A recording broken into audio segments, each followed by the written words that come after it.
safe to state that the grandchildren of some of the people in this theater will not be born on Earth.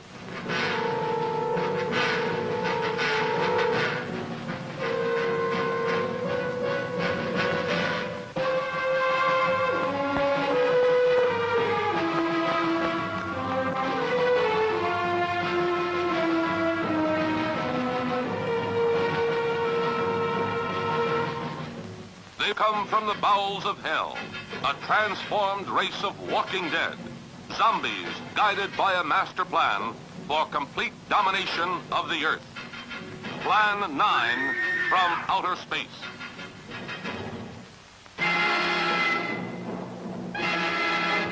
Starring the most nightmarish cast ever, Bela Lugosi, the seductive Vampira, and Thor Johnson as the Walking Dead. Turn off your electrode gun! No! No! Stop it, Dennis! I can't get it, it's jammed! Stop him, you fool! Bullets bounce off their bodies. Rockets, missiles, jets cannot stop their death ships. What earthly power can stop this terror? For a glimpse of things to come, see this blast of screen suspense. For it could be happening right now.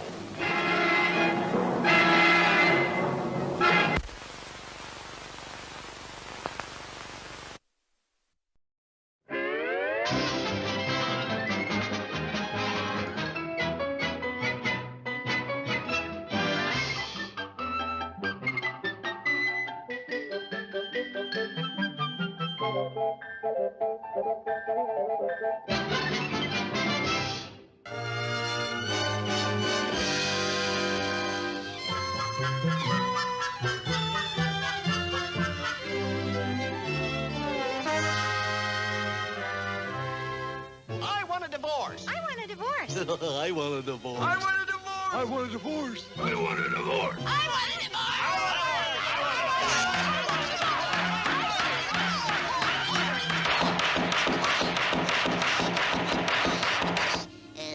Please. The first case is Duck v.s. Duck. Mr. Daffy Duck.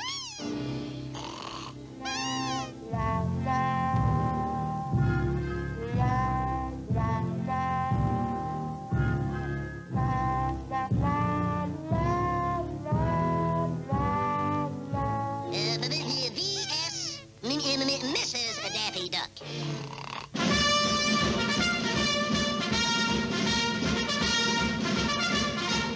I want a divorce. I want a divorce. The best years of my life slaving over a hot nest. And what thanks do I get? You barnyard boob. The minute my back was turned, he did it. You fugitive from a feather bed. Well, you water-soaked weasel. Don't stand there. Say something. Say something. Don't you dare open your mouth. You and your lies. I want a divorce. I want a divorce. Now, Mrs. Duck, just a minute. Just a minute. Suppose you tell us just what happened. Well, Your Honor, everything was going along all right until one day last week I had to go over to my mother's and, now, Daffy, I may be a little late, so I want you to sit on Junior and keep him warm till I get back. And if you don't, I'll wring your fool's neck. Yes, my love. Remember now, none of your nonsense. Yes, my love. Now listen, you stay in the house and keep that egg warm. Yes, my love. Yes, my love. Yes, my love. Yes, my love. Yes, my love. Ooh, yes, yes, yes, yes, my love. Yes, my love. Yes, yes, yes. What's that? Yes, my love.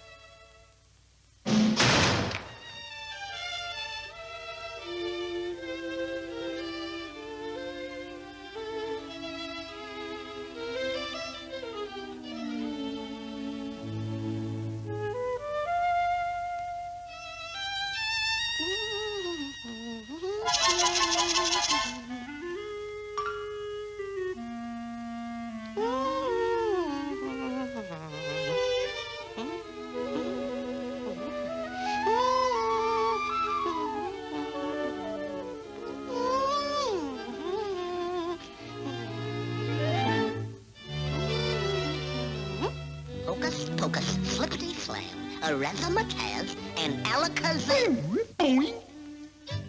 Say, pretty good, huh? Boy, oh boy, if Major Bulls could only see me now.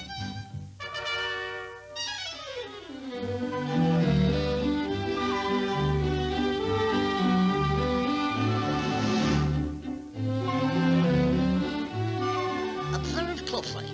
Nothing up here, nothing up here, and nothing up here.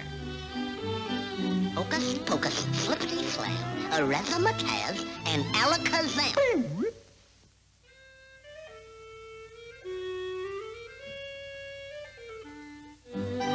Hocus pocus, flippity flam, razzmatazz, and alakazam. Hocus pocus, flippity flam, razzmatazz, and alakazam. Hocus pocus, flippity flam, razzmatazz, and alakazam. Alakazam, alakazam, alakazam, alakazam, alakazam, alakazam.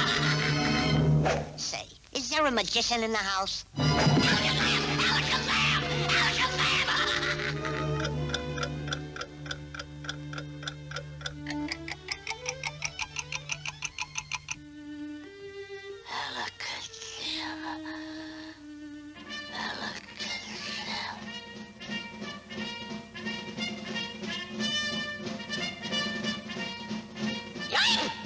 The little woman.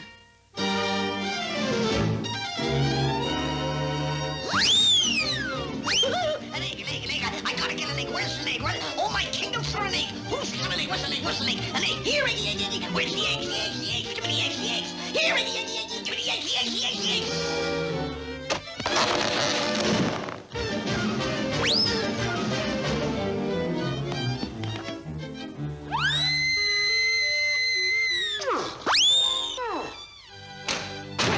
Sweetie pie, how's Junior? Is he all right? Well, get up and let me see him. Get up, I said. Mama's little darling. Daffy, this is the last straw. I want a divorce. I want a divorce. I want a divorce. I want a divorce.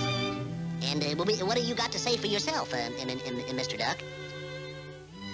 Please, Judge, give me just one more chance.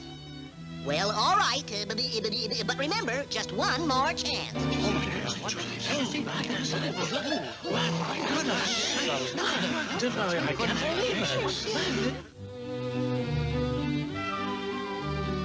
Hocus pocus, flippity flam, razzmatazz, and I hope I get this right now.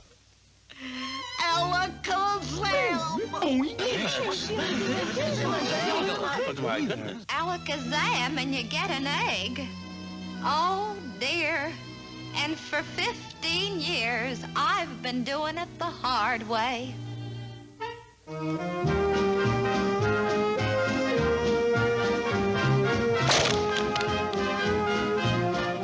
Case dismissed.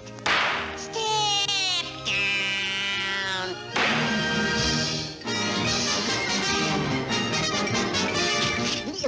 That's all, folks.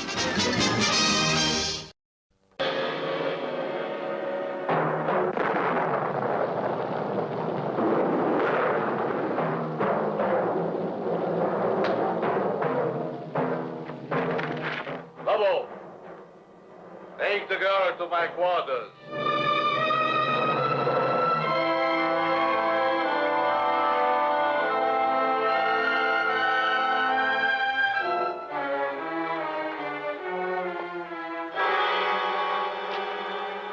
Janet's car? Yeah. There's not a trace of it.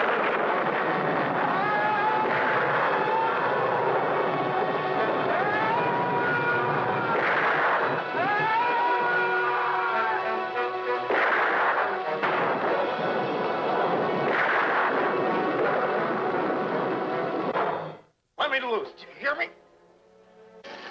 You will be soon as big as a giant. Or, like all the others, dead.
Good evening, goblins and ghouls, and welcome to the Friday Night Scream Stream.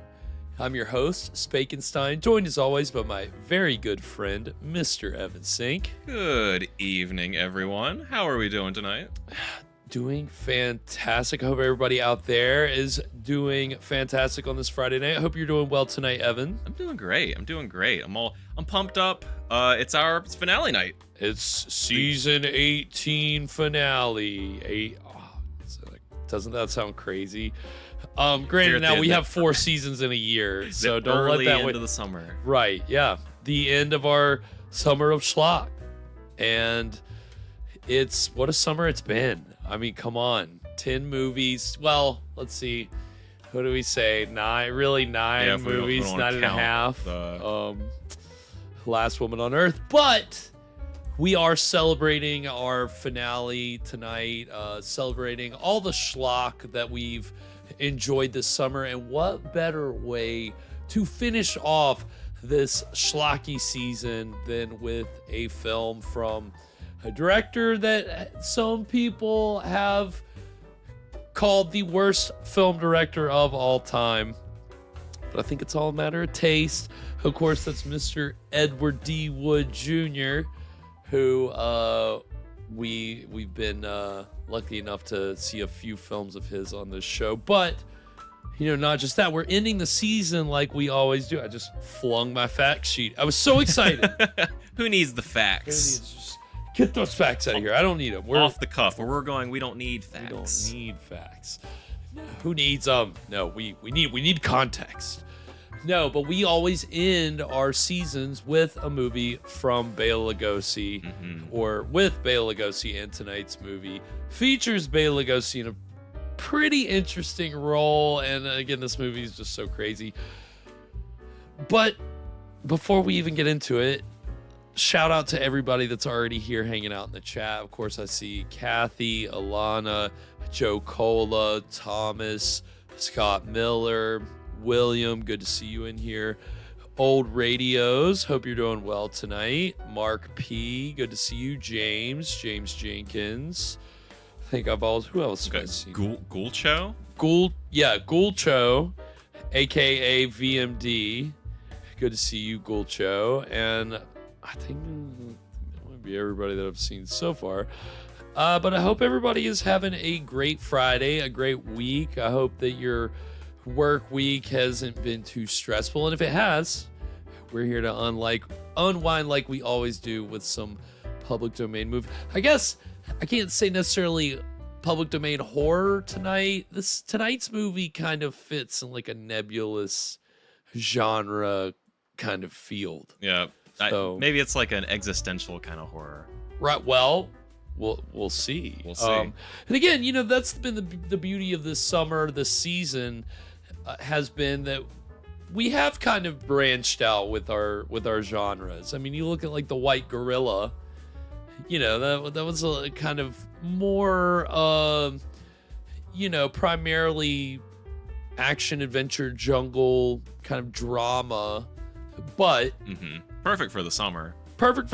But the connection to horror is there. And even though it's not in and of itself plot-wise a horror movie, you have that tone. And I think obviously with the gorilla in that movie, gorillas, I guess I should say.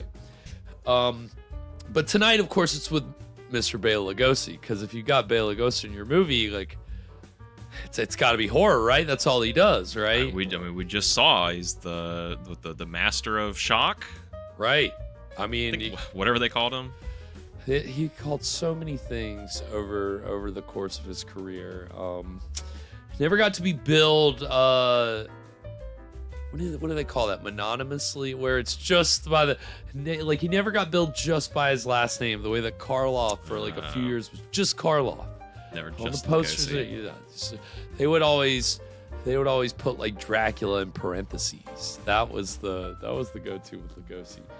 Well, of course, tonight we're going to be watching the first team up between writer-director Ed Wood and Bela Lugosi, and that is, of course, the,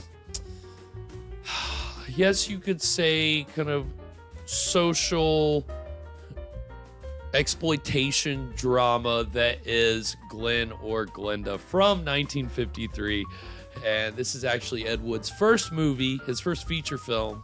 He had been kind of toiling in the industry for a few years, trying to get some projects off the ground. Yeah, what was he doing? Like, how did Ed really get his start before this? Well, obviously, you know, he was born in New York, ended up fighting in World War II. His career is kind of, he embellished his service, and certainly some stories that we'll talk about tonight. You mean writers are liars? Yeah. Who could have thought? Who could have guessed? Who could have guessed? But yeah, Ed Wood, he moved out to California after the war and was involved in, I think, initially just kind of getting some below the line work on different like studio sets.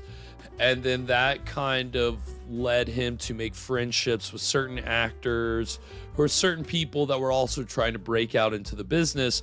So he started writing things with people, and then he'd be like, well, I can direct it or I can produce it. And he had, I think at this time already tried to create like a pilot for a Western. He might have honestly tried to shoot a whole feature and then realized he didn't have enough for the feature. So it was like, well, I'll make it a pilot. But he had, that was really the extent of his actual writing, directing resume when he went into this. And the way that how old he was at that point? I believe he was, I would need to look it up for sure, but I think that he had to have been in his late 20s. Yeah, I think he was in his late 20s. Okay. So I mean not like a young man or anything, but still, I mean, making some pretty big moves. Yeah, I mean that's pretty ambitious, you know. And we'll get into it because I mean Ed Wood, this is his, everybody says Plan 9, which we've shown on this program before, is his magnum opus. Well, this is his most personal film, right? And we'll talk about it tonight, but certainly his personal connection to the material helped him get the job, helped him make this very unique movie. Obviously, it has been, gotten plenty of criticism over the years as being just another, oh, it's just so bad it's good kind of cult object. And that's certainly true. But it ends up being so unique and so odd, and so there's so many strange things that it crosses into this kind of surreal kind of territory that really, I think, places it above the typical just like bottom of the barrel schlock. Yeah. Right? I mean, I haven't seen this one. You've seen this one before, yes, right? It's been like 10 years, but I have seen this one. Yeah. I mean, I've seen Plan 9. We watched Bride.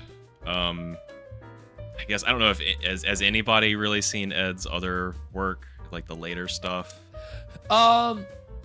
Yeah, I mean it's funny, over the past like 20 years they've rediscovered some of his more some of his sexploitation and softcore movies that he did in like the 60s and 70s. But there was a movie that apparently it just came out over the last few years, a horror movie that he took over directing. And it was released as, what is it? I can't remember the title. It might be, it's not, what is it? It's something Massacre. It's this wild movie about a cult, or like, I can't even describe it. It's, I wish I would have written it down, but he wasn't credited as the director, but there were interviews with people that were like, yeah, Wood took over directing like 2 days into the project, and that's how, you know, he ended, and that was in 1970, like 3 or something like that. So, I mean, it's that's the thing, is that there's all this work that Wood did. I mean, we've had movies on this show where we find out, oh, Ed Wood actually wrote this movie. What was it? Venus Flytrap. You remember that one? Oh, yeah. With the crazy yelly scientist and the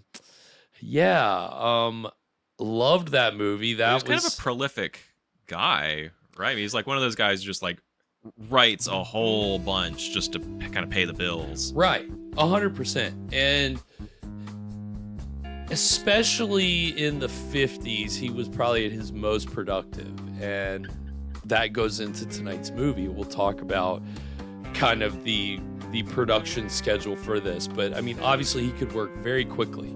He could write a script very quickly. He could, if he needed to change a scene or needed to alter something, if he needed to do rewrites, he could do that on the spot. He was a very fast typist. Apparently that was the thing, that he won a medal for being the fastest typist in New York before the war.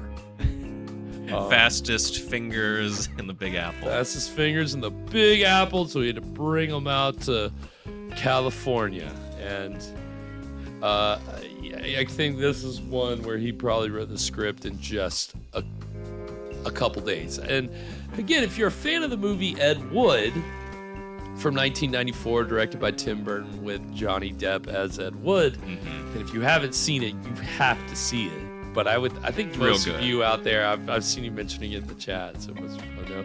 TDR's in the house. Welcome, TDR. Happy Friday to you. Glad to see you in here. Grady's in the house as well. Welcome, Grady. But yeah, the movie Ed Wood kind of dramatizes the making of Glen or Glenda, and we'll get into some of the, I think, sources for things that ended up in the movie tonight. But I'd say it seems like for the most part it's pretty spot on with how things played out. And I think in that movie they show him like writing that script in like a day or something like that. He sits at the like at the typewriter all night and then finishes the script. And that's the way the pros do it. Yeah, just all in one go. Just get it done. With a vodka gimlet in his hand. Oh, God, you know it. And again, that's the other thing about Ed Wood, is that movie is very idealistic, and it portrays him as a charismatic, kind of idealistic everyman in a way. Whereas in real life, he did have this great energy and this great like enthusiasm, but at the same time he was an alcoholic. And on top, but you know, I mean, but that's the thing, that was his biggest problem. The cross-dressing, which we'll get into tonight, because that's what the whole movie is basically mostly about, is Ed Wood and his habit of cross-dressing. I mean, it wasn't a habit, that was just the way that he lived his life. And that's the thing, that didn't really necessarily cause problems because he wasn't ashamed of it. That's why he made a whole movie about it, which we're gonna see tonight. So it's such a wild object because of that. we're gonna be getting all into that tonight. You know, his relationship with Lugosi. We're talking about the producer of tonight's movie, George Weiss. He's an interesting character in exploitation schlock filmmaking. We're gonna have a lot of fun with it. But speaking of fun, I think I hear the fun clock ticking. Tick, tick, tick, tick, tick, tick, tick, tick, tick. What could it be, Evan? I think it might be our last Schlocktail hour of the season. Bum, bum, ba-dum. But this is not a sad occasion. We've had a good summer. We've had some good weird drinks this summer. Tried some different stuff, and I think we're going to end with a bang here. Hopefully. So what we have here tonight, last week, I don't exactly remember who it was, but we had an audience request to do either we were joking about doing shots of Jaeger, but also, you know, just doing a Jaeger cocktail, and you know, we were joking about it, but you know, I thought it really has been a long time since we've gotten out the Jaeger, and you know, maybe it's time to fix that, and fix it we shall, because we're not just doing one drink tonight. I thought that just because it is our finale, and also, you know, because kind of dovetailing with the nature of this film, we're gonna do two kind of parallel drinks, and two different Jaeger cocktails. And it's also just because I was looking up Jaeger recipes, and I'm like, geez, there's a whole awful lot of stuff here to try, and I don't want to just pick one. Right. So I've got two drinks here, and my thought was kind of like try to go with certain flavors that are maybe more masculine or feminine coded. Okay, that was my okay. original thought. I feel like halfway through I may be more. It's kind of hard. Like, how do you say what the hell? Like, what? How does a flavor belong to one or the other? But so I'll let you guys choose. You guys can be the judge if you think one is maybe one, you know, maybe one way or another. But what we're doing tonight is what I'm calling the Jaeger oder Jägerin. We remember our German 101, Jägermeister means master, hunter. So we're doing a hunter or huntress cocktail tonight. And if you'd like to make your own, we have two drinks. The first is made with Jägermeister, Campari, simple syrup, blackberry liqueur, and a pinch of cinnamon. And the second drink is made with Jägermeister, some orgeat and lime, some aged rum, and some orange bitters. So we've got some complicated profiles here, but I'm thinking they should be pretty good. We'll see. I think we may like one more than the other, but it might surprise me. I don't know. What's your what is going to be our etiquette with having two cocktails at once, Evan? See, I was a little back and forth. I was a little back and forth because at first I was like, well, you know, we've done this before when we do like a double feature, have two cocktails, do like one and then do the other one later. Right. But I thought, you know, if I don't want to wait until halfway through the night. Like, if we're gonna do two, let's just do them both at the same time so we can kind of compare and contrast. And so we'll be double fisting, but I'm gonna try one, and I really wish I had something that had like a palate cleanser, but we'll try one at random and then try the other one, and maybe I won't tell you which one is which. Okay. I like that. You can judge for yourself. Make it a game. And welcome, Gypsy J. Happy Friday to you. Glad you could make it. Hope you've been having a good week. Glad that you could be with us here tonight as we get ready to enjoy these final two schlock tales of the summer. Again, you know, schlock tales are only during the summer, and then when we in regular season, you know, we go back to just our regular old cocktails. But again, we've had a lot of really good cocktails this summer. I think that you've gotten pretty adventurous with it. And so I'm glad that you're ending the season off with 2. Because, you know, it's just... Evan and I were saying before the show started, like, the summer has gone by so fast. And I'm not necessarily ready for it to be coming to a close, but that's the way the cookie crumbles. So, we're looking... That's the way the summer crumbles. Yeah, it really does. It does always feel like it crumbles. Mm-hmm. You know, you're at the height. Kind of wilts. It wilt. Yes. That's how the summer wilts. Summer does wilt. Also, I want to shout out to Asterisk Cat on the Discord. Did you see the recipe? Oh no, I loved that. The I gotta pull it up here because yeah. Let's see if I can find that. the I especially just love the title. I love a good, long, complicated title. The name of Asterisk Cat's recipe is "Truth Can Only Be Extracted by Agony." It's just an awesome name. That is wild. That is intense. I like that. Yes. I mean, you know, that's the thing. Evan's always looking to add to the book. Always looking to add to his list of ingredients that he can try, that he can experiment with for a brand new cocktail. So, All right, Garrett. all right, here we go. We got two drinks here. Oh my gosh. Oh, okay. They're Interesting both different color. in, like color and consistency. Yeah.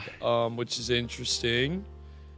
With this one's like a little more red. Yeah, we've got 2 here. This one's a little more muddy. That Jaeger really gives them just a great color. It's just kind of muddy. Ooh, okay. These are interesting. Yeah, it's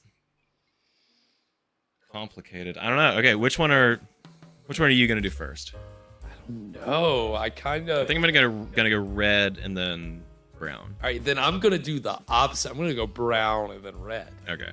All right. Well, here we go, everybody. Hope you all also have your glasses ready. So this is the Jaeger Oder Jägerin. Cheers, everyone. Cheers.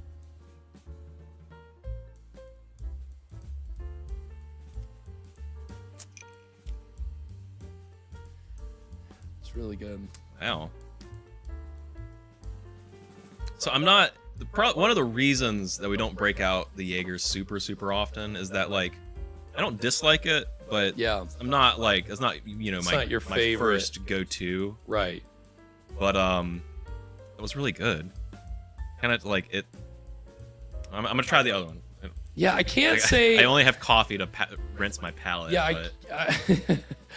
I can't say any other one that I necessarily tasted the Jaeger as much as like the citrus that kind of like rises to the top.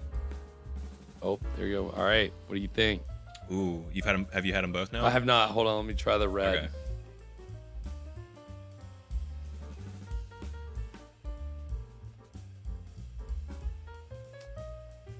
Ooh, okay. That one's a little heavier. It is heavier. It's the one with the Campari in it. Yeah. It makes it really red. Yeah.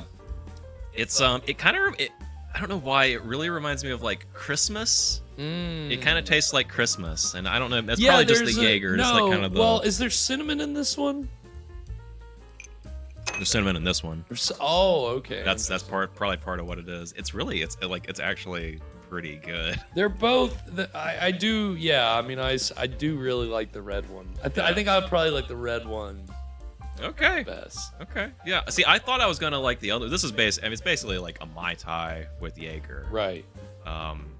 And some bitters. So it's kind of like a more complicated Mai Tai. Yeah. And I thought I was gonna really like that one more than the other one because I'm always kind of. I thought, there's no way Jaeger and Campari are gonna be like palatable together, but it's actually really good. I think you've outdone yourself, Evan. I think for season finale cocktails. I think this is going to pair well with them. Again, we got 2 cocktails, and in a way, you know, they've kind of got 2 movies in one with this movie, even. So there's a lot of doubles. We're working on doubles tonight. That's the theme. Doing double summer. This is our summer of double schlock. It really is. So yeah, let's give it up for Evan. Nicely done, Evan. Thank you. Thank you. It's again, appreciate that you take the time out of your schedule to sit down and come up with these interesting concoctions and provide us a little bit of extra entertainment here. So yeah, again, it's going to pair well with this movie, which 1953, obviously, this is a movie that you could definitely say is ahead of its time because it's dealing with subject matter that is, you know, at that time was considered very forbidden. Yeah, It's what just year are we not- looking at again? This was 1953. 53. Wow. 53. And it was basically the main kind of impetus behind this movie, and I'll give you that before we get into it, kind of give you the setup. An exploitation producer named George Weiss. He'd been making movies for a few years, and again, very much an exploitation producer. And in 1952, there were headlines about Christine Jorgensen, who was the first publicized case of a United States citizen who had a sex reassignment operation, and she had been a soldier in World War II, and then ended up getting a series of surgeries in 1952, and it was like a front page headline of the New York Daily News. The headline, and this is in 1952, the headline was, "XGI becomes blonde beauty. Bronx youth is a happy woman after medication 6 operations." So, I mean, that's a positive news, story. and It that's sounds it's not, it wasn't necessarily. I think it was treated more like a curiosity initially, and that's when this producer George Weiss was like, "All right, well, I got to make a movie about this." Mm-hmm. So he actually tried to get Christine Jorgensen to sign over her rights, her life rights for a movie, try to get her to appear into a movie. She refused, and he said, "I'm just going to make the movie anyway." So you can either sign on or not, but I'm going to make the movie. So he knew that he really couldn't make a movie about her story because it would be, that's her story. Could get him in some trouble. Could get him in some trouble. So I didn't come across how exactly he got connected with Ed Wood, but Ed Wood certainly was kind of, I think, making those connections on the exploitation level at that time, and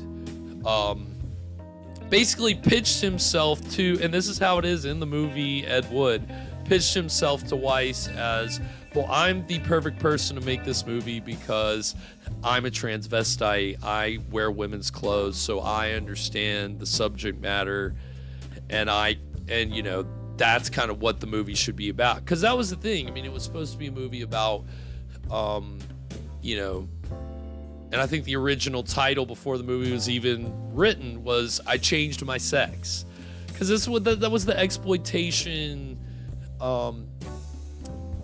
tactic at the time, was to come up with the title and come up with the poster and then first, make and the then movie. figure out. So I think this is one because that's what he says in the movie Ed Wood. He's like, "I've already printed up the poster. It says I changed my sex." He's like, "This isn't about sex changes. This is about cross-dressing." And Ed Wood's like, "Well, yeah, it's you told me to do something different, but so what we'll find is there is sex change operation story that's kind of shoved into the back end of this movie. Like, it's kind of like you get the main story of Glen or Glenda, and then you get the story of Alan or Anne, which is going to be, you know, kind of towards the end. But obviously, so we've got kind of four people here. Yeah, should have done 4 cocktails. You should. I mean, come on, Evan. That's what I'm saying. You do. You have two kind of stories in this movie. So the two cocktails works. Even though, yes, if you multiply 2 by 2, you do get a doublet of doublets. That's a good point. Can't argue with that. We're watching Glen Squared. Right. Yeah, Glen Squared. Ooh, I like that. And I see we got Smoke Dog in here and Jack Doobie. Good to see y'all. There was Wolfcat, and welcome Wolfcat as well. Happy Friday to all of y'all. Janet as well. Happy Friday, Janet. So Wood wrote the script very quickly, and it was also around this time that he had made the acquaintance of one Mr. Bela Lugosi, who obviously he idolized. And so when he finally, this was Ed Wood's first opportunity to make a movie. This was his first movie. Can you imagine that your first movie, you get to cast Bela Lugosi? Well, I mean, again, it was honestly for, you know, very, not a good reason, but I mean, it was because Lugosi was really struggling at this time. And this was the only work that he got in the year 1953. Oh, geez. Was this, like, that's how much, like, he had kind of dropped off the map, and it was probably the worst year of his life. His wife of 20 years had left him. He was trying to find work, and Ed Wood was a person who came along with some other people and said, "Oh, well, yeah, I can write movies for you. I can come up with stuff for you. Sure, yeah." And he had one person that believed him. Yeah. Believed in him, and that man's name was Ed Wood. How could you say no? I mean, but that was the thing. I think in the Ed Wood movie, part of the way Ed Wood sells himself getting this job is, well, I can get you a star. I can get you Bela Lugosi. But that's the thing. It's okay. In this story about cross-dressing and gender, you know, sex change operations, how does Bela Lugosi fit in? What role could he possibly? What could he possibly be doing? Well, I'll tell you, he's playing the scientist. Okay. So I'm going to leave it because I don't want to spoil. Evan hasn't seen this. Maybe some of you out there haven't seen this. I don't want to spoil too much about this movie because it's one of those where you really have to see it to understand just how bizarre and strange, and it's just going to be so much fun to dig into. So I cannot wait for this. Anything before we get into the exciting beginning of Glen or Glenda? Evan? I think the big question that I'm trying to answer, and what I'm really wondering about going into this, is just like knowing what I know about Ed Wood and how it's at least semi-autobiographical. Yes. But also Ed Wood is, you know, a career exploitation man. My question is it a good or a bad thing that we didn't show this in June? Yeah, no, that's a great question, Evan, and I struggled with that because, again, I knew basically any Bela Lugosi movie that I have at this point, it's going to go at the end of a season, no matter what, right? So I always was like, all right, well, Glen or Glenda's, it's going to come at the end of a season, and I couldn't time up the end of whatever season we had. I think June we were kind of in the start of a season or in the middle of a season. Yeah. And we didn't get the finale synced up. But it had been on my mind. But I felt like this would be appropriate for the summer of Schlock because it's Ed Wood. He's considered a, you know, kind of king Schlock. You know, I mean, he is put up there. But I think this movie may, if you haven't seen it, kind of, again, shatter the illusion a little bit, just in the sense of okay, well, this isn't really a horror movie like the other ones. This isn't necessarily trying to fit into a genre. This is more of it's a drama with a message. Ed Wood's trying to relay a message, but he's doing it in this way that uses aspects of different genres, like noir and horror, but all this other stuff to get this movie. So I think Right. It we're in for a treat. sounds So, like quite the ride we are in for. buckle up, because without further ado, we're gonna go ahead and get into the exciting beginning of Glen or Glenda, written, directed, and starring Ed Wood with Bela Lugosi, our season 18 finale presentation right now.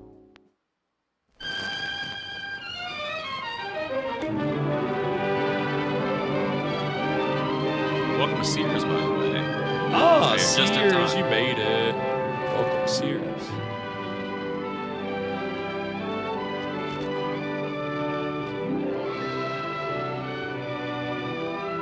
And well, we can talk. The copyright situation for this movie is complicated. Like most of the movies that we see at this point in the show, so we'll maybe get into that later because there's a lot of information. Tor Johnson's not in this, is he? Huh? Tor Johnson. No Tor. I think this was before Ed had met Tor.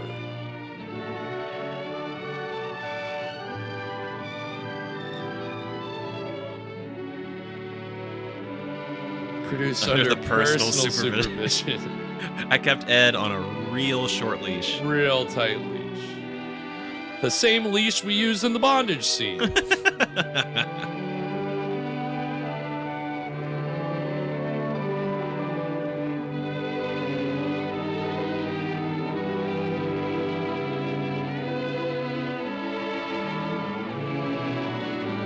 Sheesh. Wow. There it is. Says it outright. Judge ye not.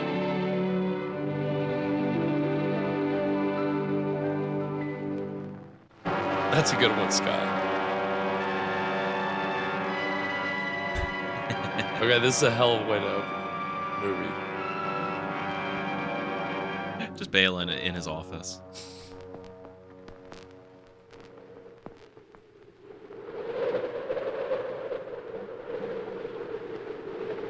Man's constant groping of things unknown, drawing from the endless reaches of time, brings to light many startling things. Startling because they seem new, sudden.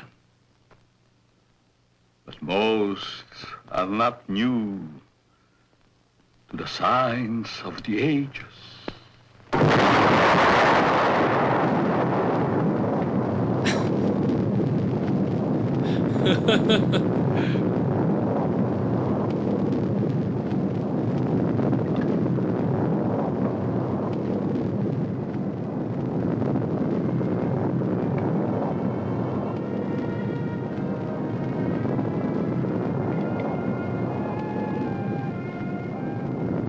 Bela doing what he does best, cooking in the lab.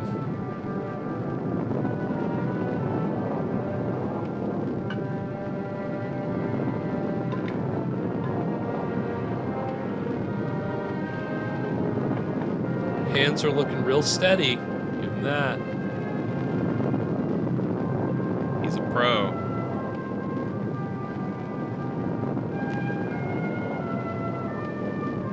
And he's looking fairly healthy here compared to like how he looks in Bride of the Monster. Life has begun. I mean, I will say this is comparatively more like, you know, lab set work than we usually get. Yeah. Just set deck, yeah.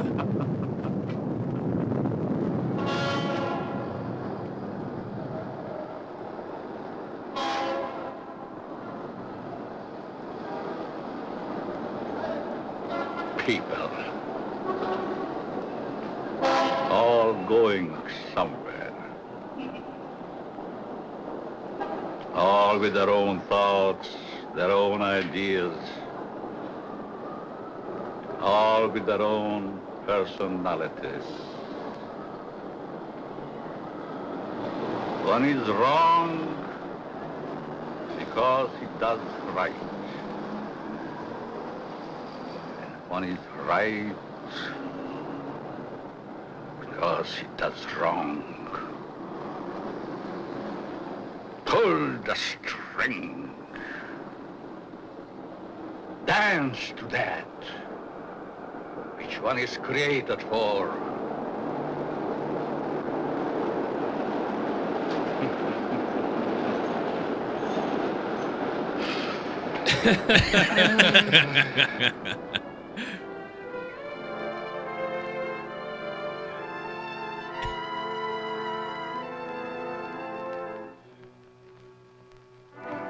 A new day is begun.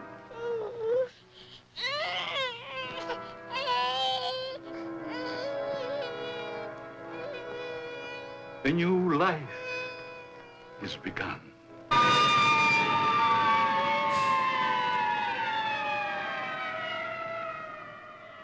Welcome, Lauren. Hope you're having a good Friday. Lauren's in the house. Good to see Life you, Lauren. is ended.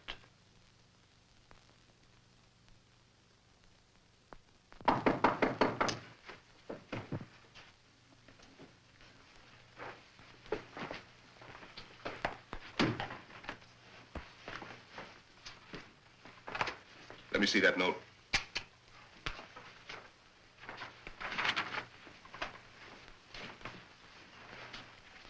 The records will tell the story.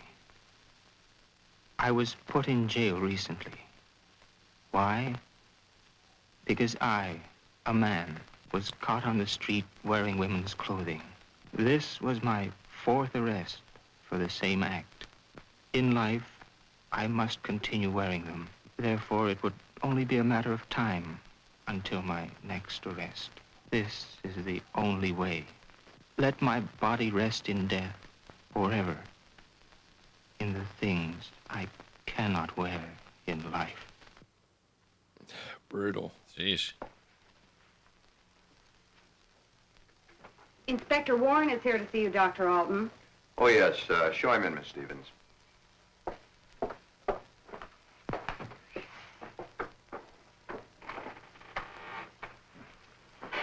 Inspector? Doctor, sit down. Thank you.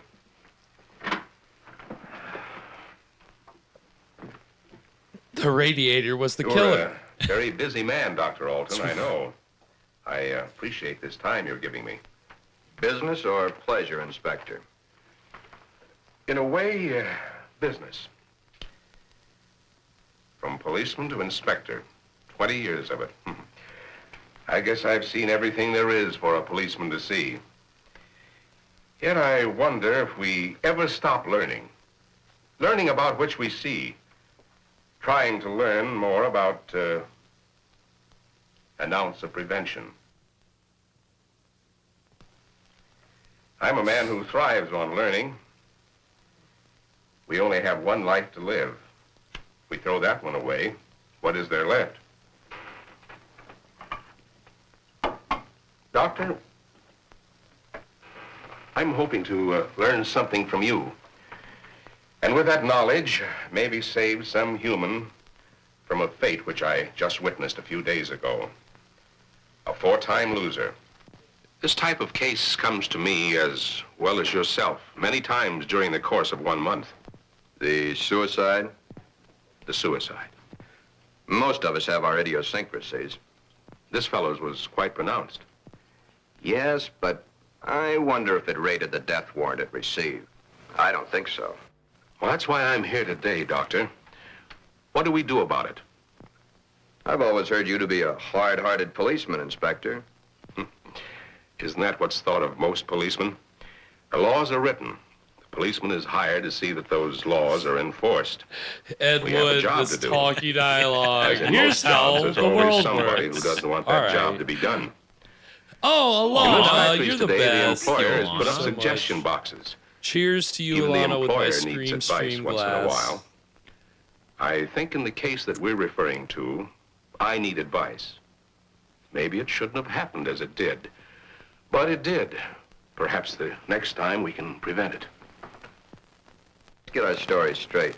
You're referring to the suicide of the transvestite? If that's the word you men of medical science use for a man who wears woman's clothing, yes. Yes, in cold, technical language, that's the word. As unfriendly and as vicious as it may sound. However, in actuality, it's not an unfriendly word, nor is it vicious when you know the people to whom it pertains. Was this operation do these people any good? I understand you were quite prominent in a case that hit the headlines a few weeks ago. In some cases, yes, others, no. Well, the papers certainly had a field day with that one. Strange as it may seem, even though it was a field day, as you so aptly put it, it's not a new story. Sex change has been performed many times. Those whose sex can be changed, they're the easy ones. But what of those who so desperately want to be of the opposite sex, yet can't change their sex? Such as was the case with Patricia, the suicide. I'd like to understand this, Doctor, as best you can tell me. You can only fully understand the sex change by taking two entirely different cases. Two men with exactly the same background, from childhood to manhood and on to their own decisions and destinations. I'd like to hear the story to the fullest. Only me the more. infinity of the depths of a man's mind can really tell the story. that is pure William dialogue. And that guy that was talking right there, he's actor Timothy Farrell, and he was actually in real life a bailiff A young man, in LA. Speaks the words of the All-Wise. No one can really tell the story. Mistakes are made. But there is no mistaking the thoughts in a man's mind.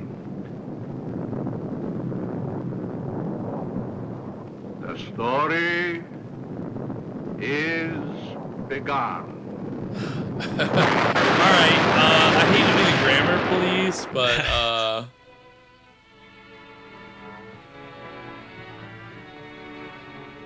there he is, our hero, our auteur himself.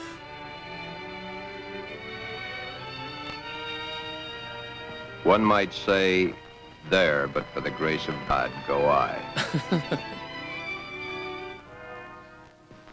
That Why was an is the odd cinema modern clip world that I shocked saw by this recently, headline? Tim saying there, Why? for the grace of Once, God. not so very long ago, the people of the world were saying, Airplanes. Why, it's against the Creator's will. If the Creator wanted us to fly, he'd have given us wings. but They got we Witch fly. Hazel in here. Maybe some of you may still remember an even sillier remark. Automobiles? Bah.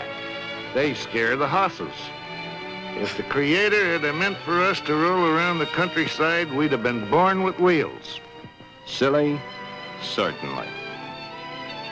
We were not born with wings. We were not born with wheels. But in the modern world of today, it's an accepted fact that we must have them. So we have corrected that which Therefore, nature has the not car given is an us. affront to the Creator. Strangely enough, nature has given us all Destroy these your things. automobile. We just had to learn how to put nature's elements together for our use, that's all. Yet, the world is shocked by a sex change. If the Creator had wanted us to fly, he'd have given us wings. If the Creator had meant us to roll around the countryside, we'd have been born with wheels. If the Creator had meant us to be boys, we certainly would have been born boys. If the Creator had meant us to be born girls, we certainly would have been born girls. Are we sure? Nature makes mistakes. It's proven every day. This person is a transvestite, a man who is more comfortable wearing girls' clothes. The term transvestite is the name given by medical science to those persons who wear the clothing of the opposite sex. Many a transvestite actually wishes to be the opposite sex. The title of this can only be labeled Behind Locked Doors. Obviously, Give this man transvestite is an satin undies, a outdated dress, a sweater, and a skirt, terminology in or this even day the and lounging age, outfit but he has at that on, and time. he's the happiest individual in the world. He can work better, think better, he can play better, and he can be more of a credit to his community and his government because he is happy. These things are his comfort. But why the wig and makeup? He dares to enter the street dressed in the clothes he so much desires to wear, but only if he really appears female. The long hair, the makeup, the clothing, the actual contours of a girl. Most transvestites do not want to change their life, their bodies. Many of them simply want to change the clothing they wear to that is worn by the opposite sex. Glenn is engaged to be married to Barbara, a lovely, intelligent girl. Those fingernails have got to go. You know, I didn't realize they're as long as they are. My goodness, they're almost as long as mine. Maybe even prettier. We'll have to paint them sometime just for the fun of it. We'll trim them. That's for sure. You know, honey, you've invited me to dinner so many times in the last couple of months. It's almost like we're married already. I wish we were, darling. It's been a long year. We're both. Thank you, Crypt Lores. But now, my studies are through, Yours, college is concluded, Wait, what? and I'm free at last. Oh, Crypt Lores. Free? Oh, thank For the you, time Crypt being. Lores. Happy Huh? Friday to you. Oh. How about joining me for an after-dinner drink? The living room? Mm-hmm.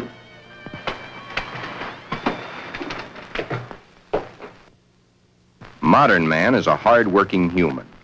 Throughout the day, his mind and his muscles are busy at building the modern world and its business Is he gonna administration. get it? Is he gonna get it through? His clothing is rough, Yeah, coarse, oh, it was fine. starched, according to the specifications of his accepted job.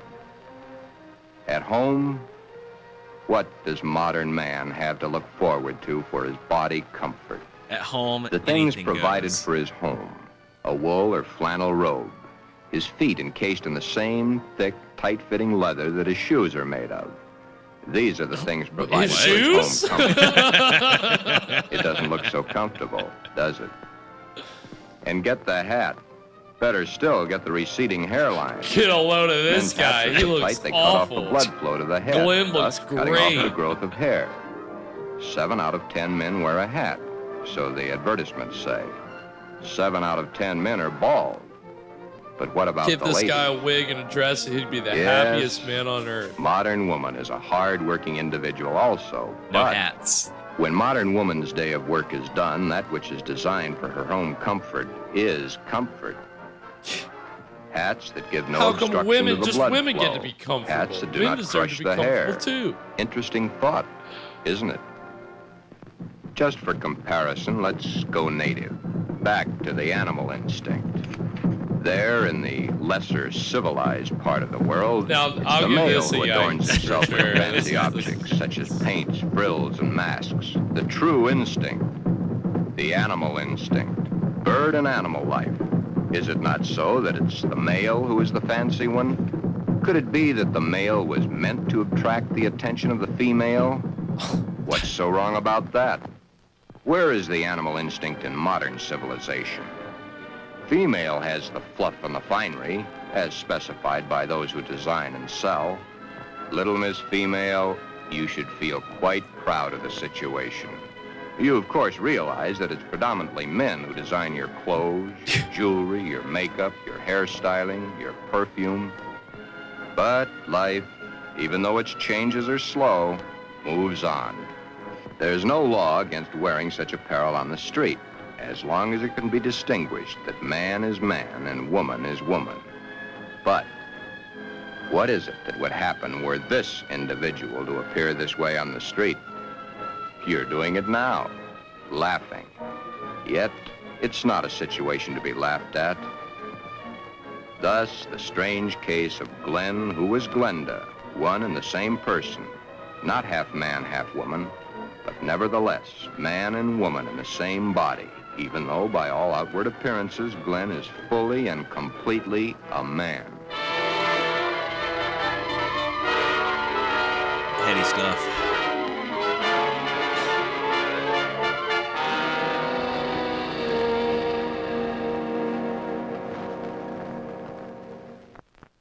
sister let me borrow her dress.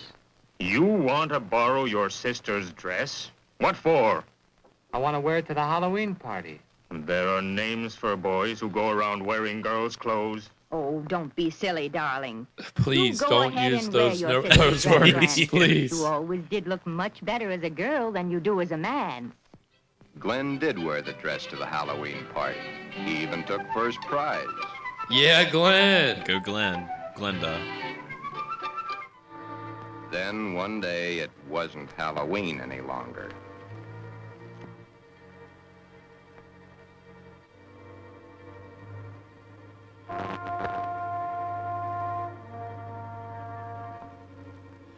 Ed Wood and his personal favorite Angora sweater. It's his favorite material. Which I think Angora is like rabbit fur. I wish I had the sight into such things to be able to advise you, Sheila.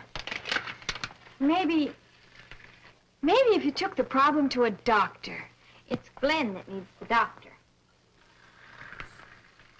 But when things like this go wrong with someone so close and in your own family, it's so hard to believe. It's not really hard to believe. It's just hard for you to accept. Well, of course it's hard for me to accept. Suppose I were to come home with Roy or one of my other boyfriends some night and find Glenn like I did last night. Yeah, that would be hard to explain. That's the understatement of the year. Just how does one go about introducing your friends to your brother when brother's wearing your best sweater and your skirt and makeup to boot? Yeah, you throw that paper down. You litter on that floor. Yeah, both of you. Yeah, we're both littering. Glenn is a transvestite, but he is not a homosexual. Transvestism is the term given by medical science to those persons who desperately wish to wear the clothing of the opposite sex, yet whose sex life in all instances remains quite normal. Would you be surprised a rough, tough individual was wearing pink satin undies under his rough exterior clothing? He is. Then there is your friend the milkman who knows how to find comfort at home.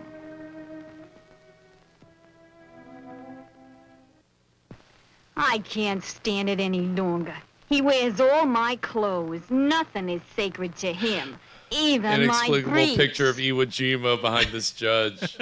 He has every one of my sweaters stretched out of shape.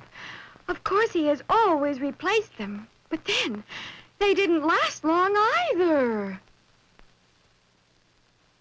But, Your Honor, ruffles on his shirts and shorts. Really? Glenn and all the hundreds of thousands of other Glens across the nation face quite a problem. Glenn is engaged to be married to Barbara, Yeah, a you said lovely, that. intelligent girl. The problem, Glenda, Glenn's other self. The girl that he himself is, his other individual personality. So you're saying he has You two look personalities? tired tonight, Glenn. Yeah, I guess I am. It's been a long day. Have you seen the paper yet? No, when? Isn't that a strange case? I wonder how some people's mind works. Well, some people aren't happy the way they are. That's a pretty drastic step to take. If it's the only way, I'm for it. I wonder what I would do in a case like that if I were in the mental turmoil that person went through. Or if I suddenly realized that something was mentally wrong with you. Ooh, it's hard to visualize. Here we are, two perfectly normal people, about to be married and lead a normal life together. And there's this poor fellow who never could have been happy if it wasn't for modern medical science. Our fourth term in psychology explains a lot of the facts, but I'm afraid the end of study is only the beginning of reality. Glenn's problem is All a right, deep and that is gonna take us to our first break. Gosh, just when it's getting good. I know. You gotta leave you wanting. So we're a third of the way through Glen or Glenda. What are we thinking so far, Evan? It's definitely an Ed Wood picture. Right. It's definitely written by Ed Wood. Yeah, it's the flowery dialogue has always been like, I think even when we watched that Venus flytrap movie, you're like, oh yeah, that dialogue, that's gotta be. It's just a little too wordy. Too wordy with things stilted. that just get. You're saying shoes. What are you with the leather feet? What are you talking about? What are we doing? Why are we doing this? The infinity of the depths of a man's mind. All right. I love it though. I do. How purple can we get? Yeah. But I mean, I'm enjoying it so far. It's it does feel like it's kind of split between being a bit of a drama and just straight up being a PSA. Right. And that was definitely again kind of a style of film at the time, especially that exploitation filmmakers took advantage of, was to again take subject matter that you could exploit but frame it in an educational lens. Oh, this is an educational film. You could have a lecture paired with this movie and you could send it around and it's educational. And if you said that, then that was your way to kind of skirt around the Hays Code and the motion picture code. You can include things. As long as you can say whatever the hell you want, as long as it's education. Right. That's how you got Reefer Madness and a lot of other films that obviously are kind of held as cult objects now, but at the time, they were exploitation marketed as educational films and sold that way, whether they were had really any real educational value or not. Which, and again, if you've seen Reefer Madness, you know. Yeah. But unlike Reefer Madness, I mean, it does feel like it's coming from a very earnest place. It does. It's hard to it's so sincere that I can't be mad at it for being a little bit like a PSA.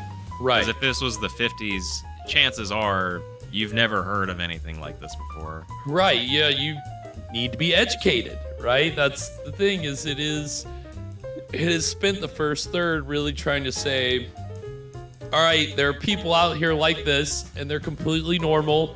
There's nothing wrong with them.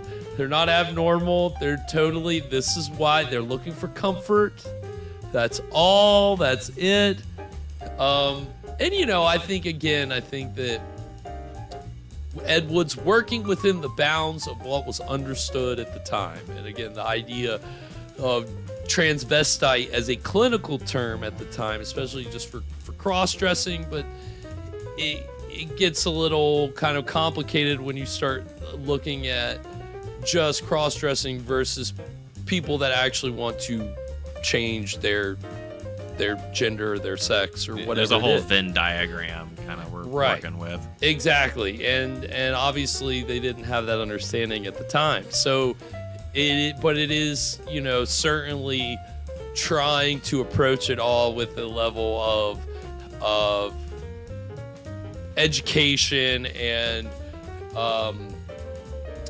normality and very kind of, I think in a way maybe some of the there's humor to it that maybe, obviously we would say most of it's unintentional, but maybe I think on some, to make a movie like this, Ed Wood has to be aware, obviously, of what the science is or what the kind of the, I guess he must have seen a psychiatrist or two in his day and had some understanding of how he processed it himself to be as comfortable as he was, clearly. Because if you were harboring this as a big secret, you wouldn't be walking around playing the main character in your film all decked out and he's kind of wearing his Angora on his sleeve, as it were. Yeah, and honestly, there is again, the sincerity of it there is something that is kind of almost inspiring in a way that okay, yeah, this guy is he's just trying to make a movie to educate, and whether this was very brave. Yeah. And again, let's not forget that the actress playing his fiancee Barbara was Wood's real life girlfriend, Dolores Fuller. And she, again, I think in the movie Ed Wood, they portray it as this movie was his way of telling her. But I think in real life, she might have already known and didn't necessarily have like a huge problem with it. Her problem with Ed Wood and why she broke up with him was his drinking. I think that'll get you. But I think she said different things in interviews over the years. I think she kind of went back and forth. But I think for most people, it was the drinking with Ed Wood that was the problem. But I mean, again, for her to play this, you know, kind of, again, for both of them to kind of be mirroring real life to a degree, it is very brave. And I don't know that the producer George Weiss cared very much about about any bravery. He's just trying to get a movie made. He's just trying to get an exploitation movie made. And if you've seen the movie Ed Wood, that's very much the way that they portray the making of this movie, is that Ed Wood's just trying to get it done, or Ed Wood is like actually trying to kind of tell a like heartfelt story, and the producer is like, "What the fuck are you doing?" Like, we're here to make money. crap. You know, I think that's what I think that's his line of the movie. We make crap. Like, that's what we do. The classic Hollywood intersection. But artists being vulnerable and people trying to make money. Yeah, but I mean, again, and that was the interesting thing that exploitation filmmakers and like George Weiss, throughout the 40s, he did make these kind of, again, I think they tried to put an educational spin on them, but he would do films about drug addiction and juvenile delinquency and all the, you know, these headline things. But again, using that as an excuse to show like explicit or like scandalous content. And he was you know, I think for him it was just kind of like, you know, again, he's just trying to make money, right? That's all that he was concerned about. And I mean, again, I think to have a star like Bela Lugosi, I'm sure he was like, all right, this will sell something, but how does Lugosi even fit into this thing? Which, just to comment on that just briefly, I like, what do you, well, let me ask Evan and all of you out there about what you think about Lugosi's role so far. Well, I mean, I would say that when it comes to Ed Wood, there is kind of a history of shoehorning Bela Lugosi in. And I don't know. I don't hate his. I mean, I like that Wood is giving Lugosi room to flex his muscles a little bit. Like, if anybody is going to make Ed Wood dialogue entertaining, Lugosi can do it. Yeah, I mean, the way that he stretches out his delivery and he's, I mean, again, yes, he was dealing with his addiction at the time.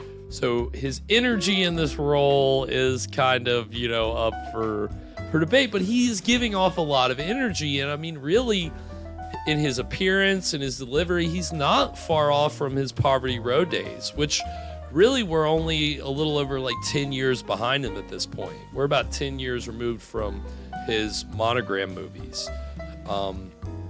You know, I guess more like 8 after the last one that he had done. But he looks good, his delivery's good, and again, with the set decoration, with the lighting, the way that he's like, there was one angle where they were shooting down on Bela in the chair, and he's like looking up at the camera, and there's like just a light around his eyes, and it's like, yeah, great, that's great. If you just have Lugosi in one room, you gotta make it interesting, especially since it doesn't have much to do. So you gotta make the shots interesting.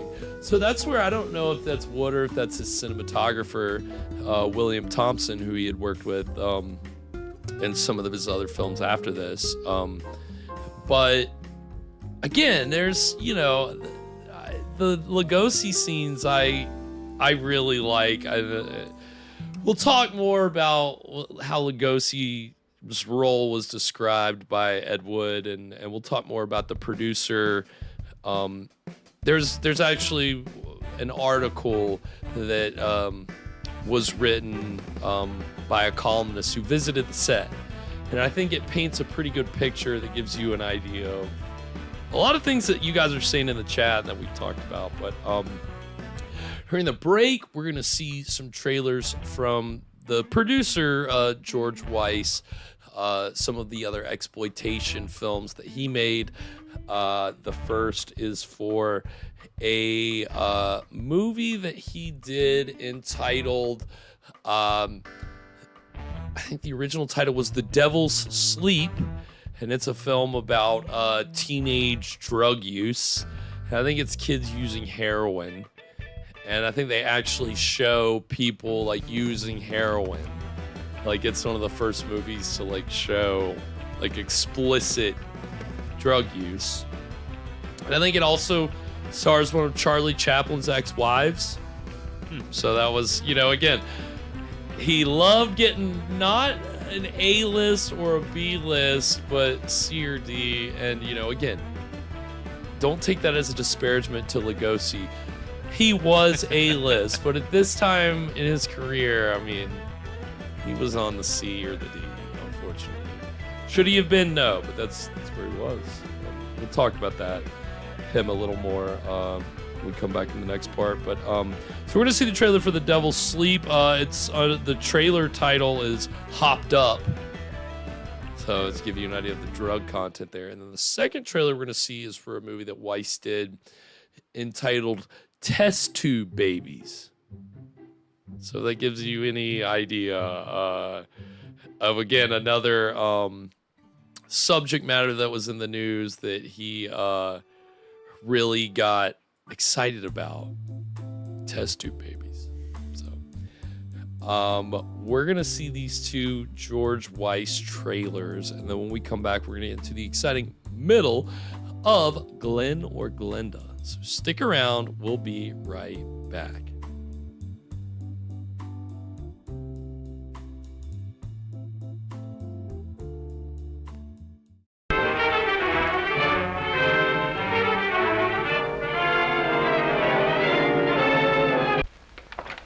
I judged from our telephone conversation that you and Mr. Bennett are having difficulty in starting your family.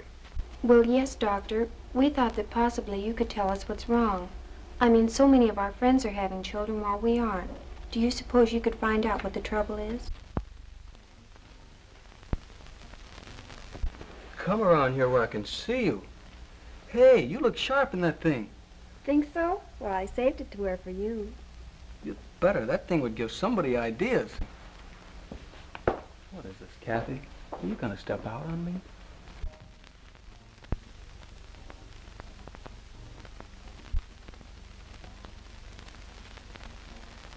Been married long enough now so that something should have happened. Only the other day I was talking to Mother, and she asked me when she was going to be a grandmother. George, I told her I didn't know. You know, darling, you talk a lot about wanting a family, but don't you know that talk won't get you anywhere? I won't. I don't want a ready-made family. If I'm going to have children, I want them to be mine, my own. But, darling, what else can we do?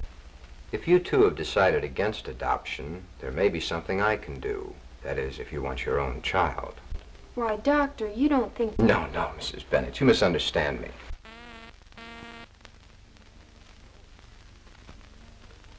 Tell me, Mother, what do you think we should do? I want a baby of my own, but I'm not sure that I wouldn't feel guilty every time I look at it. Why should you feel guilty, Kathy? Naturally, it wouldn't be George's baby, but he understands that.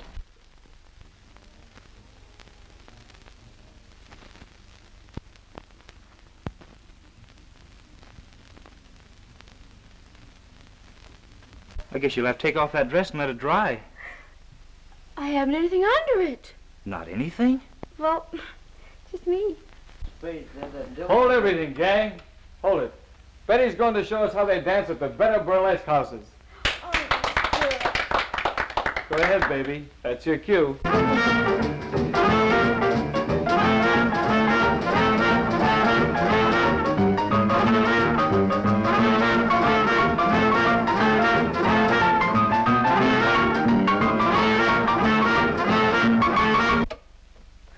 please, darling, don't go too far. Remember, you're a lady. I said I'd be home in a few moments. You'd better get that gigolo out before I get there, or I'll kick him out myself.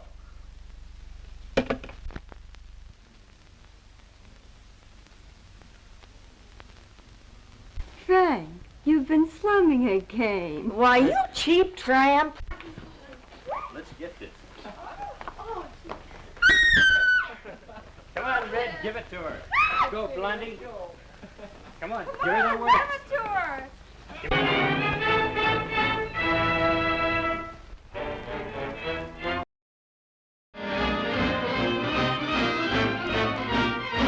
And I don't mind telling you, I've seen everything.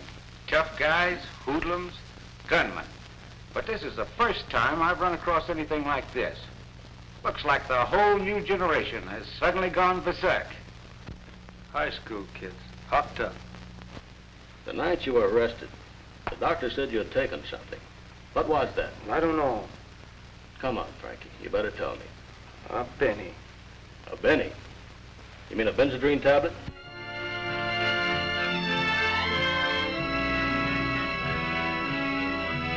If you've got the judge's daughter where you can keep an eye on her. You're not mixed up with anything like that, are you? No, but, well, I was just wondering about those bennies and things we've been fooling around with.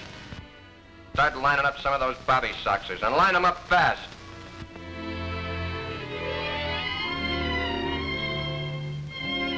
How do you like my new bathing? Terrific. I almost missed it there for a minute. Ah, I left my bathing suit outside.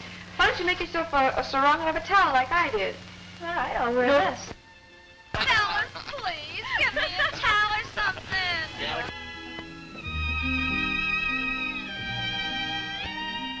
Maybe that's the trouble. I haven't been devoting enough time to just being a mother. Oh, Mother, it isn't your fault, it's mine. Call me a tramp, call me cheap. Call me anything you like. Because you'll probably be right. You'll probably be right. Whatever Margie did last night, or whatever caused her to do what she did, I'm sure it was my fault, not hers.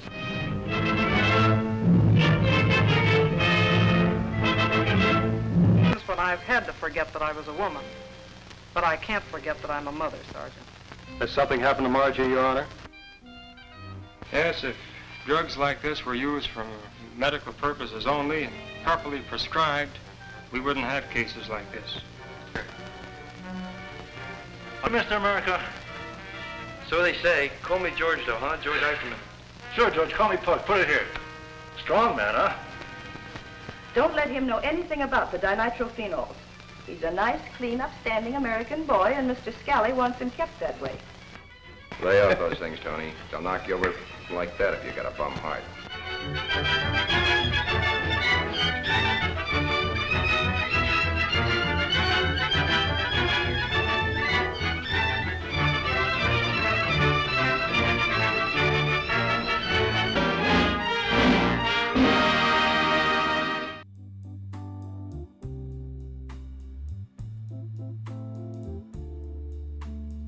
And we are back. So that was the trailers for Test Tube Babies and Hopped Up. I got the order wrong, but yes. So those are both produced by the producer of tonight's movie, George Weiss. And that gives you a good idea of the kind of exploitation docudrama type of story that he specialized in. And what with pulling names like Mr. America. Yeah, 1948, and he's like as Evan pointed out, it's like he goosed his suit up or something. He looked like he was bursting out of that jacket. He's buff. He really, swole. yeah. I mean, and that trailer also gave you a great idea of how they use their kind of educational angle to sneak in a lot of footage of women in, barely any clothing. A lot of bare backs in that trailer. Scandalous. But I do think that Ed Wood knew that he had to work in that kind of framework. Like it's gotta kind of be like this, but you know, I've got to exploit myself. Got it. Yeah, I mean, that's basically, you hit the nail on the head there, Evan. But again, though, that was where I think there was definitely some, like the movie Ed Wood portrays, like real friction between Ed Wood and George Weiss because of, you know, what is this exploitation, or is this, you know, is this autobiography? What is this? And so there was I got a couple interesting columns, articles that came up in my research today. But one of them was from a columnist who was visiting the set of Glen or Glenda, and she kind of painted a picture that fits with the way that the movie Ed Wood portrays it. And this is the quote that really got me. And so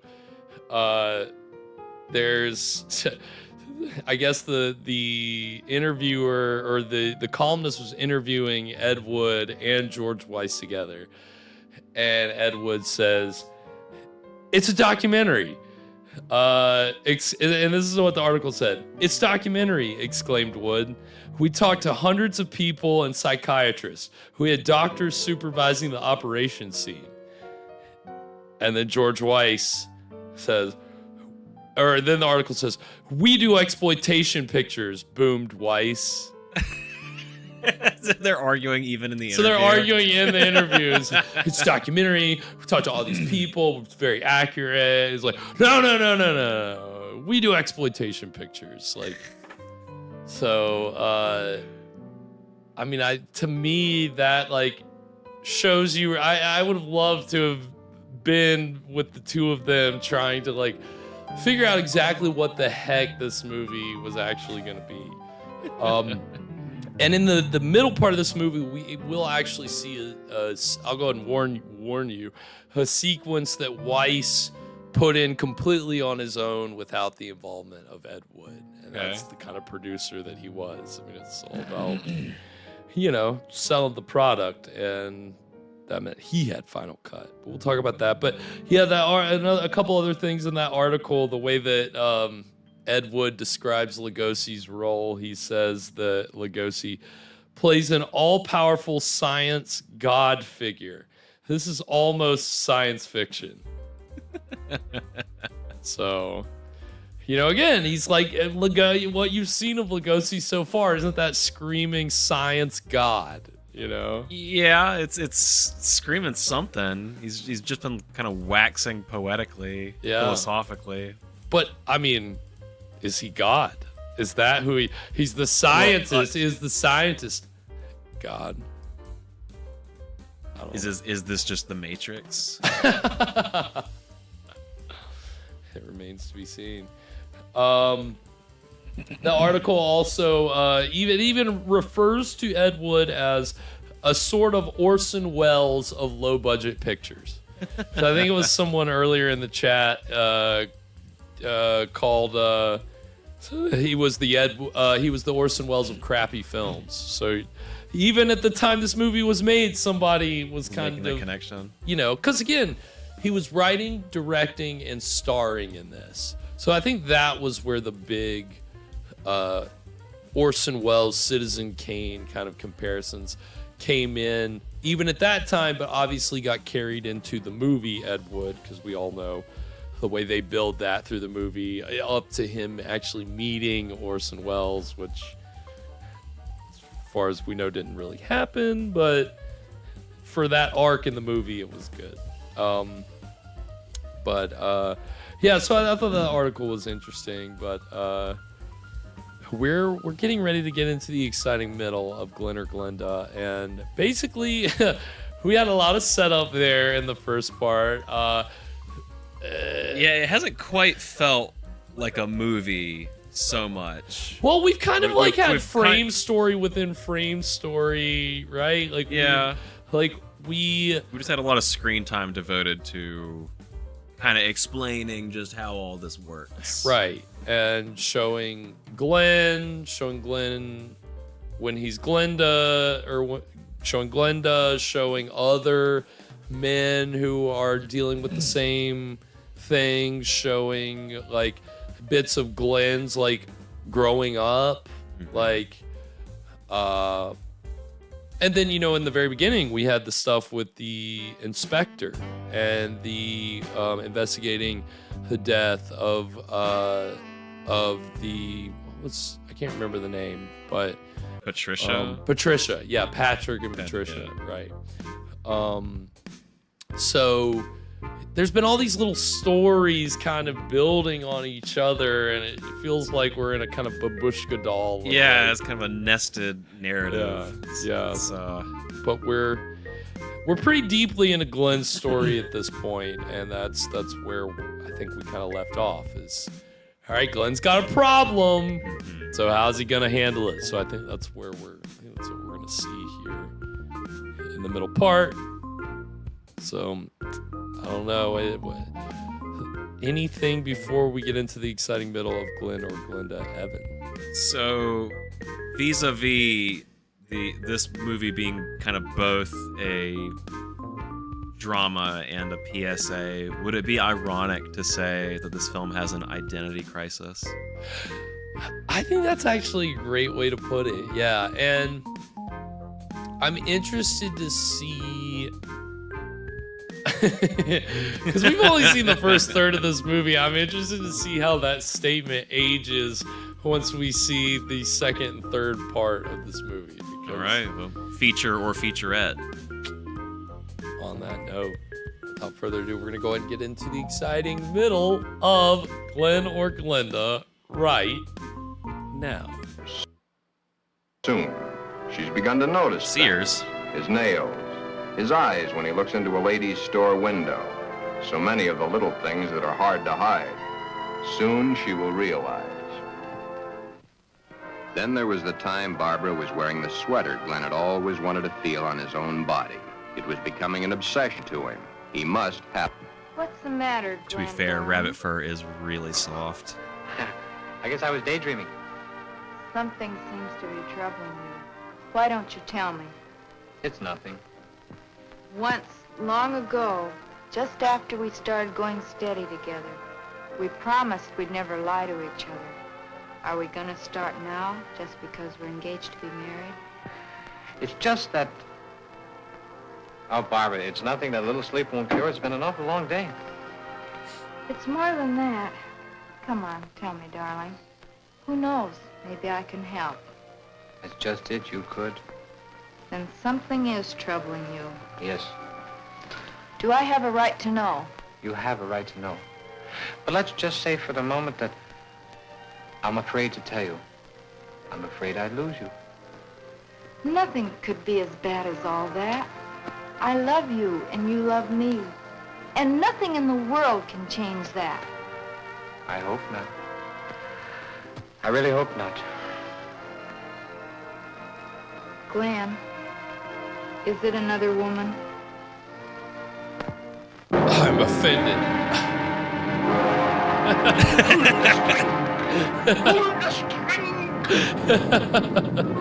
A mistake's made. Pull the string. Somebody pull the string, please. Must be told. Always the same. He's not had the nerve to tell her, but he must soon come to some conclusion or forget the marriage.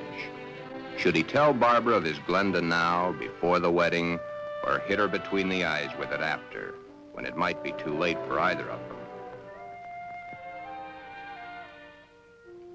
The world is a strange place to live in. All those cars, all going someplace, all carrying humans bold which are merge carrying there on out the their left. lives. That was close.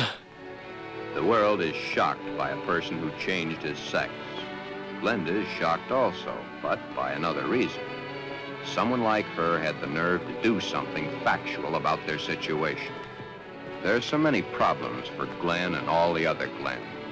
Perhaps the fear of discovery of the underthings they wear beneath their regular outer clothing, or that which they wear during their nightly visit to Morpheus, god of sleep. Thank you very much, and I'm sure she's going to enjoy it very much. If you want to return it, be sure that you bring your sales slip. You said the Matrix. Morpheus, dude. Morpheus. Dude. Glen's gonna take the red pill. Can I help you, sir? Yeah. Let me see a 90. Well, what size? 12. The color, the material? Black. I'm very sure. Just a minute. Well, we have this here. Would you like that? Something like this? Has lace? Perhaps he admires the material too long. You can see how sheer the material really is. Yes. You see, it's What do you all do with pure the cigarette? nylon and only $21.95. Well, if that's And of course nylon, it he will definitely never doesn't have the snag. cigarette anywhere near it. Would gone up by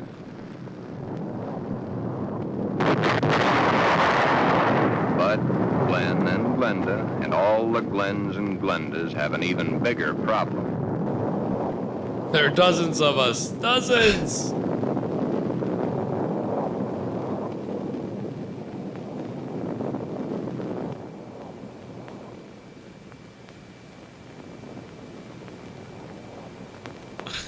The homosexual, it is true, at times does adopt the clothing or the makeup of a woman to lure members of his own sex. But this is not so for the transvestite. The transvestite is not interested in those of their own sex. The clothing is not worn to attract the attention of their own sex, but to eliminate themselves from being a member of that sex. I'm a happily engaged man, buddy. Hi, Joe. Take it somewhere else. Monday again. You know, I think Monday is about the worst day of the week. A perfectly wonderful weekend, then back to the sweatshops. Too bad we was born to work. Say, did you read about the guy that hangs to a girl? Says he was perfectly normal, too. How can a guy be normal and go and do a thing like that to himself? All the same, it must take a lot of guts to pull a stunt like that. That's a problem I don't ever intend to face. Maybe it's a problem we should all face. I don't get you. Just think of the unhappy life. The miserable time this world of ours must have given that poor guy. I still don't get Good you. dialogue. Now, here is With a thi- guy with this who wanted stock to be a footage. girl. Supposing there Over had and been no over. way to change. You sound as if you're really head up on this thing. I guess I am. Do you realize what would happen if every man in the country that wanted to wear women's clothes or felt like a woman went to their doctors and wanted to change? Of course. That's why I say perhaps society should be a little bit more lenient with them. Maybe society should try to understand them as human beings. Another day done. Thank goodness. People don't have their headlights on. See you tomorrow, Jack.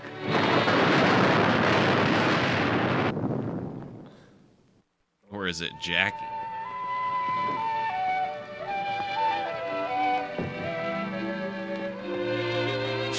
Hi, Glen. Hi, Johnny. Come on in and hit it right for the kitchen. I can't let that dinner burn. You know, I thought I was going to have to eat alone tonight. Well, you probably will because I've already eaten.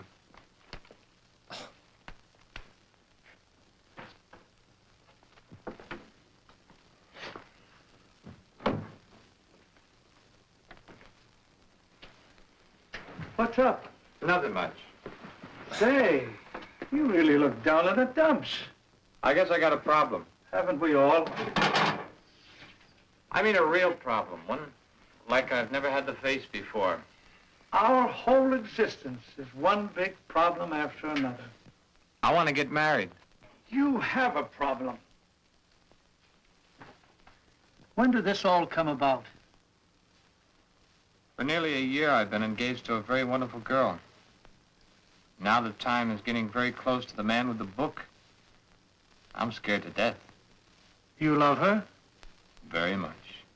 Does she love you? Yes. There's no problem. Marry the girl. Are you forgetting about my other self?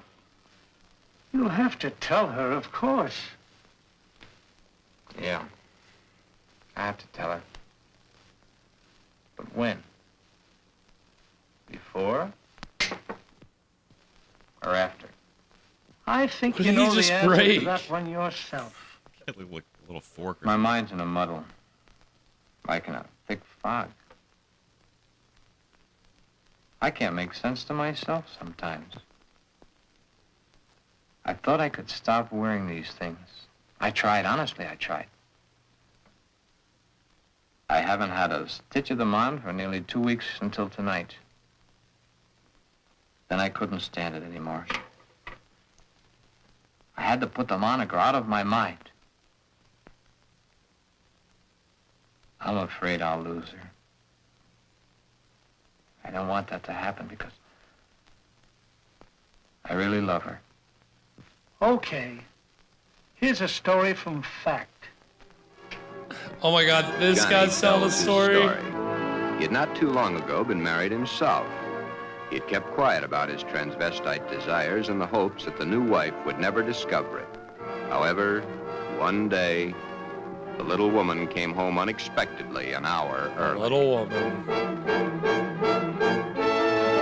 I really like using that. Well, we heard that in that Looney Tunes cartoon tonight. Oh, okay. The little yeah, woman. that's where we heard it. Will your problem be like mine? Most probably it will. Because her love hasn't been built up for such a thing. She, your wife, she will not have been taught enough about the problems to cope with it. Glenda must now make her decision, or forever forget the marriage to Barbara. Glenda should consult a competent psychiatrist, but then very few transvestites wish to change their strange desires. This is their life. To take it away from them might do as great a harm as taking away an arm or a leg, or life itself. Many even carry their transvestite desires to the grave with them. Yes, it is a problem. But Glenda, remember back almost a year ago when Glenn and Barbara accepted each other?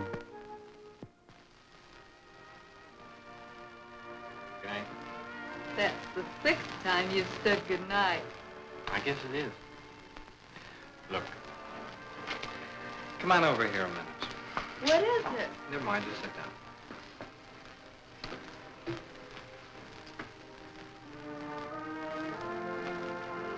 Oh, I was beginning to think you'd never get around to it. What a quiet, What do simple you proposal.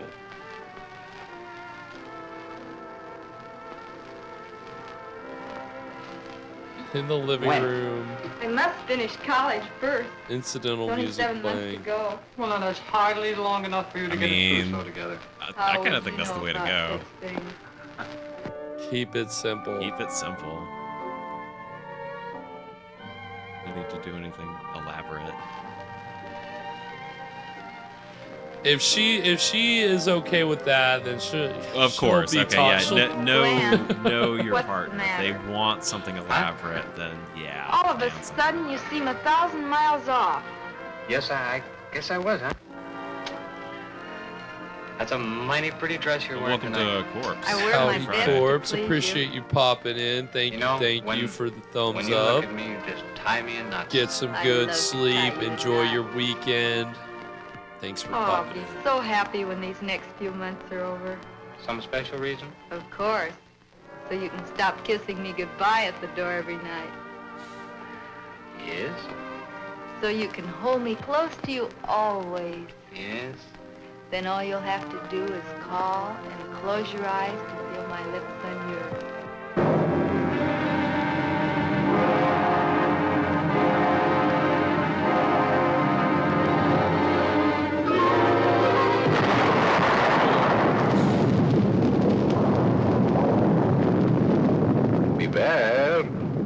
Beware.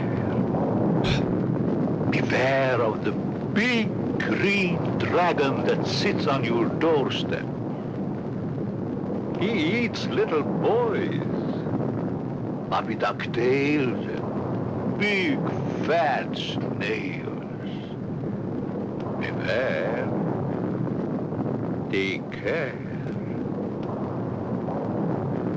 Beware. Sheesh. I love it.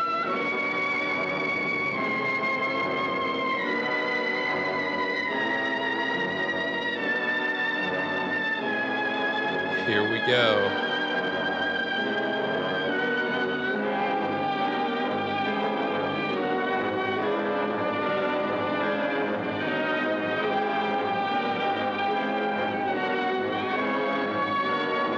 Is this Weiss's section? Huh? Is this the Weiss's section? No, Yeah. not yet. You'll know, but I'll learn.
Go on.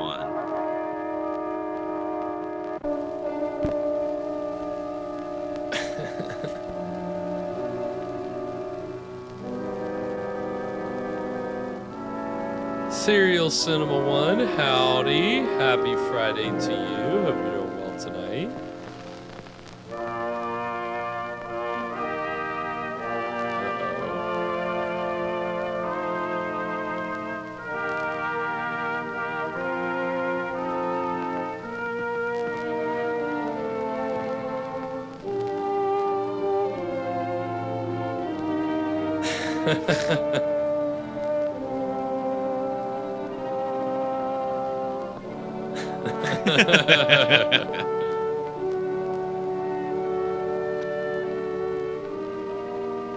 Just here to be a witness.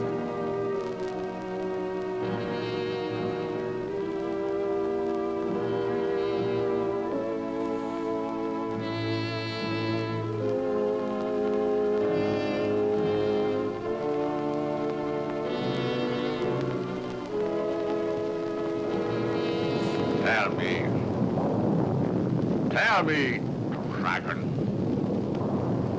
do you eat little boys? Puppy duck tails and big fat snails?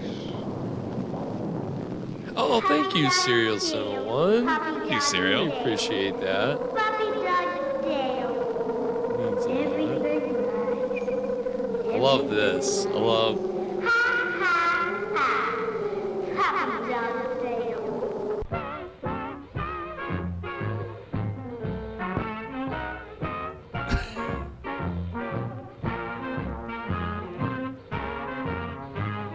This is the Weiss stuff. Okay.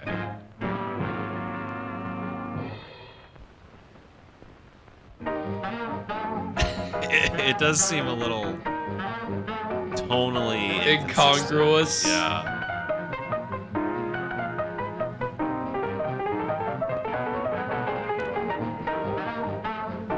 This is like... This is like... I realize how much Lugosi was cut in with this stuff. He's the god of science and sex. So yeah, I mean, I think this is all Weiss. Well, I mean, obviously the stuff of Lugosi and Wood is stuff Wood shot, but this other stuff, I think, is Weiss. Like, I don't know if he shot it, but he definitely cut it in the movie. Because this is what he would have probably wanted in the whole movie. He's like, we're gonna have more stuff like this, but you didn't shoot anything like that, so I'll just... Less artsy, more fartsy. This is what I guess at the time they would call it it's a burlesque sequence, right? Dark's in What the do you think house. this represents? Welcome, Dark.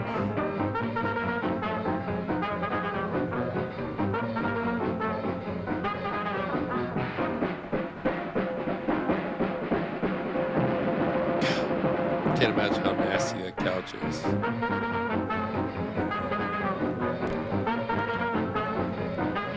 You're on the nasty couch.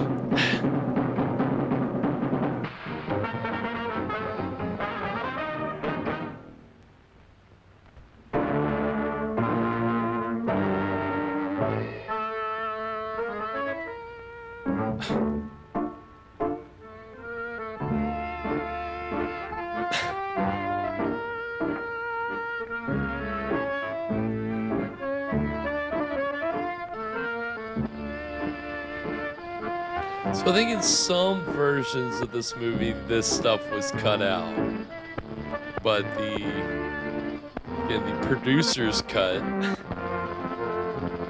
is this.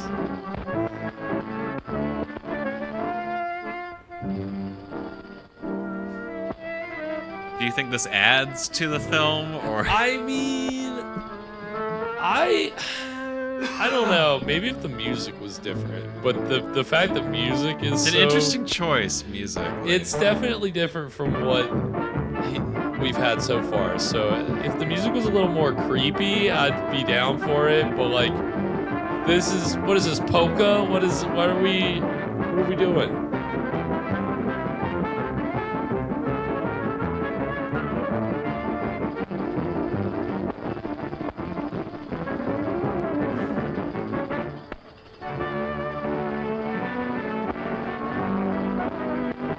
Remember, this was produced under the personal supervision of George Weiss. He was there.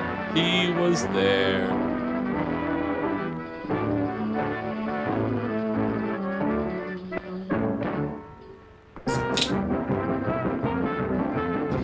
I mean, you think about what we saw in that Hopped Up trailer, how there were like scenes where the characters are like, there's a girl naked in the swimming pool. There are girls walking around a locker room in their bra and panties. Like, that was baked into the movie. Ed Wood, kept it fairly clean. So then Weiss is like, all right, I gotta spice it up. By any means necessary.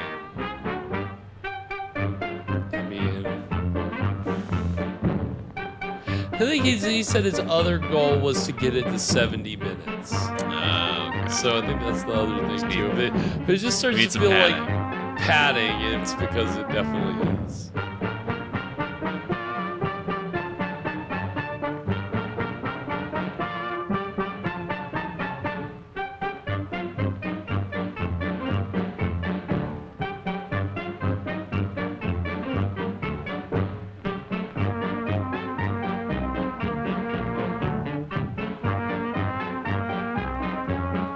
I mean, this is a yikes, though, for sure, right? Like, this dude... Oh, you mean this rape scene? Yeah, the rape scene. It's definitely a yikes.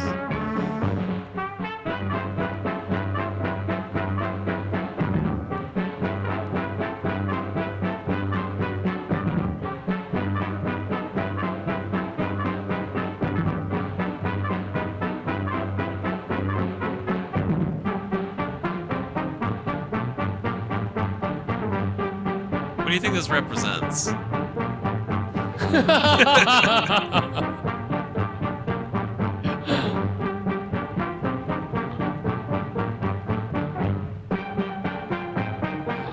Yeah, Gulcho, that would make it a little more tolerable.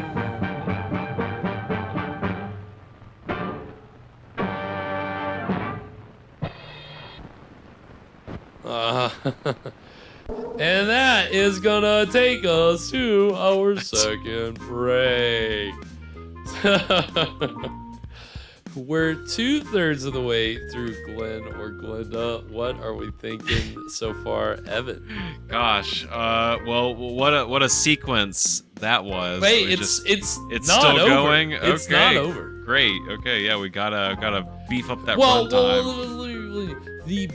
the bondage burlesque sequence is over. The overall dream sequence within the flashback, within the retelling, that's not over yet. So just all right, more to go. I think yeah, as you guys have pointed out, the Bela's reaction there kind of just sums it up. I mean, what can you say? Just sheesh. What does any of this have to do with anything? Right. Yeah, it was an interesting choice by Weiss to try to keep cutting in Lugosi footage and some Ed Wood footage of them just making faces to be like, yeah, this is totally part of it, but it's like clearly not. So yeah, I mean, I guess I can kind of, if you know, you're trying to make the movie longer.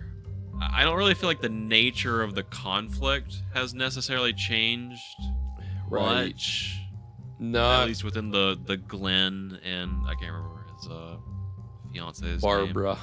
Barbara, Glen, and Glen/Glenda and no, Barbara. I mean he went and sought the advice of a friend, and then as he was coming home, he got struck down, and now he's in this extended dream sequence. And yeah, I mean, there's not really a lot happening per se.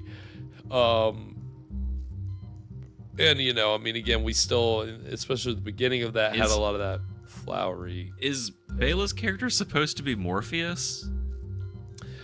The god of dreams. The god of dreams. Maybe. I mean, again, Sleep. You know, I think, is he supposed to be God? Is he supposed to, you know, it's such an odd role, you know? I'm glad we got to see more of him saying, pull the strings, though, because that's just, it's so great. He clearly relishes the line. Dragon. The big green, yeah, he's having so much fun with it. He's really getting into it. And I don't know if his scenes were all shot in a day. It couldn't have been any more than like a couple days, because everything that Wood shot was shot in 4 days. So now again, this movie, think about it, has a fair amount of stock footage. It's true. What did we have? Like 3 minutes of some kind of metal refinery going on on loop, even with it wasn't Wood's even a flowery full dialogue. Yeah, I mean, so again, it's still padded, but you know, 4 days, he got probably about 40-ish minutes and stock footage, and George Weiss did the rest. But I mean, again, I really like the way Lugosi's being shot. I like the way he's being cut into Wood stuff. And again, you know, I think Lugosi was a big get for Ed Wood. So I think Ed Wood wanted to try to do as much as he could, even though, I mean, again, probably a day's work. And Lugosi was paid anywhere from, depending on reports, as high as $5,000 or as low as $1,000. So salary not completely clear, but still, for this being the only movie that I have no idea how much money that is in the 50s. But again, you know, this was a tough time for him. And like I said, you know, earlier, like his wife of 20 years divorced him. And even in like her filing, it said, you know, usually you hear like cruel and unusual.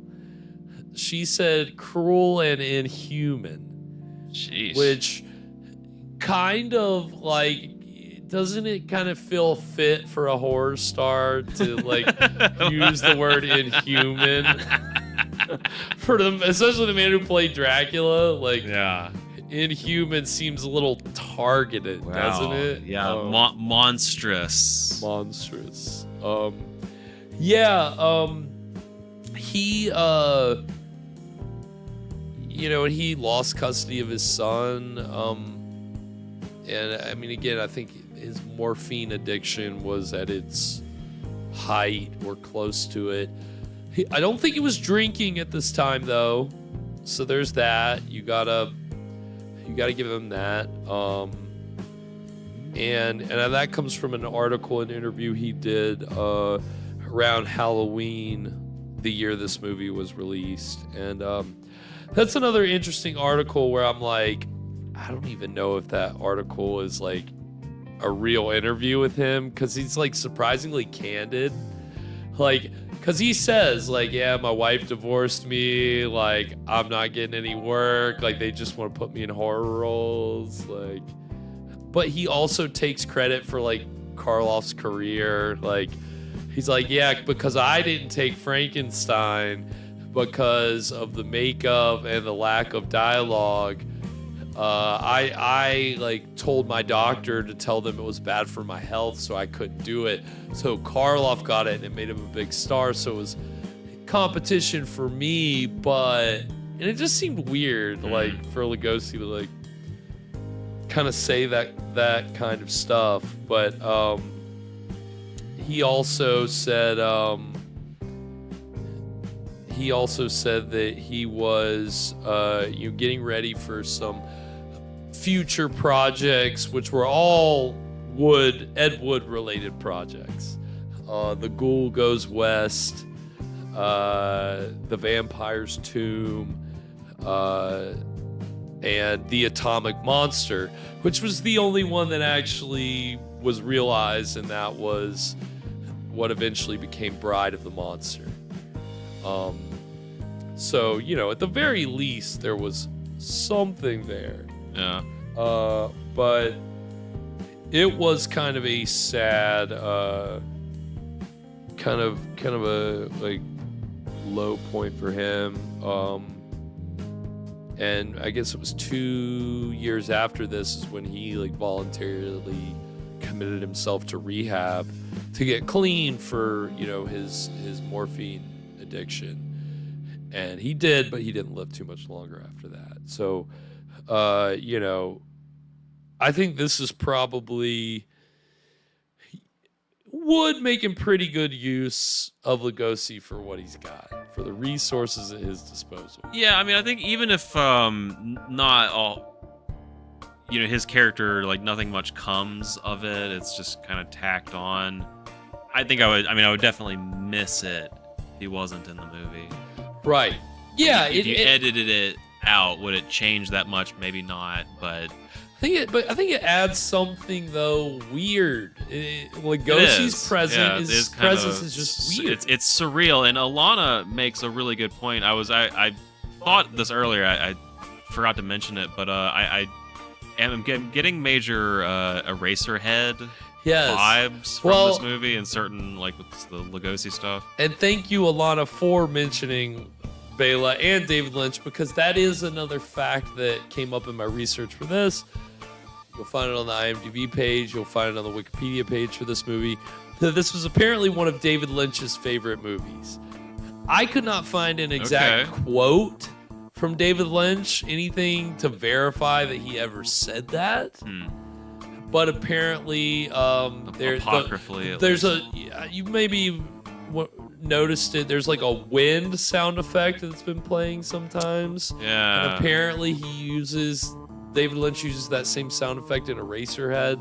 Okay. I don't know if that's true or if because that's another fact on the IMDb page, like using it as a link. Like he used the same sound effect. Was it he used it because it was in Glenda, or was it because it was the library sound effect that was available? I don't know. Hard to say. But yeah, remember that shot of the radiator? I mean, that's true. The radiator, the visions of the women, Right. If he would have just held on that radiator for one more minute, if he would have just held on that shot for uninterrupted for one more minute, pure Lynchian, that would qualify. Ed Wood walked so David Lynch could run.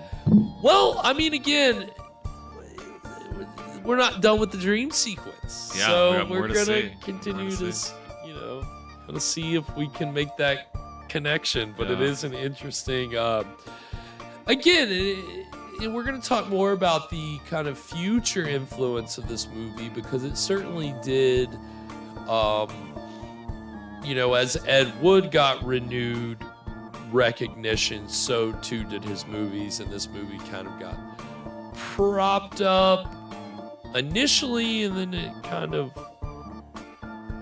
fell out. I don't know. There's an interesting story behind the later life of this movie after Ed Wood had died. So we'll talk about that after the break. But again, we've the two Ed Wood movies we've seen on this show before, both horror, sci-fi, Bride of the Monster, Plan 9. This, we're finding you can't necessarily fit it into a genre, but it's very much an exploitation movie. But that's the thing. During the 50s, Wood was making other movies that were not horror themed. He was, and he was also just writing stuff that he wasn't directing or producing.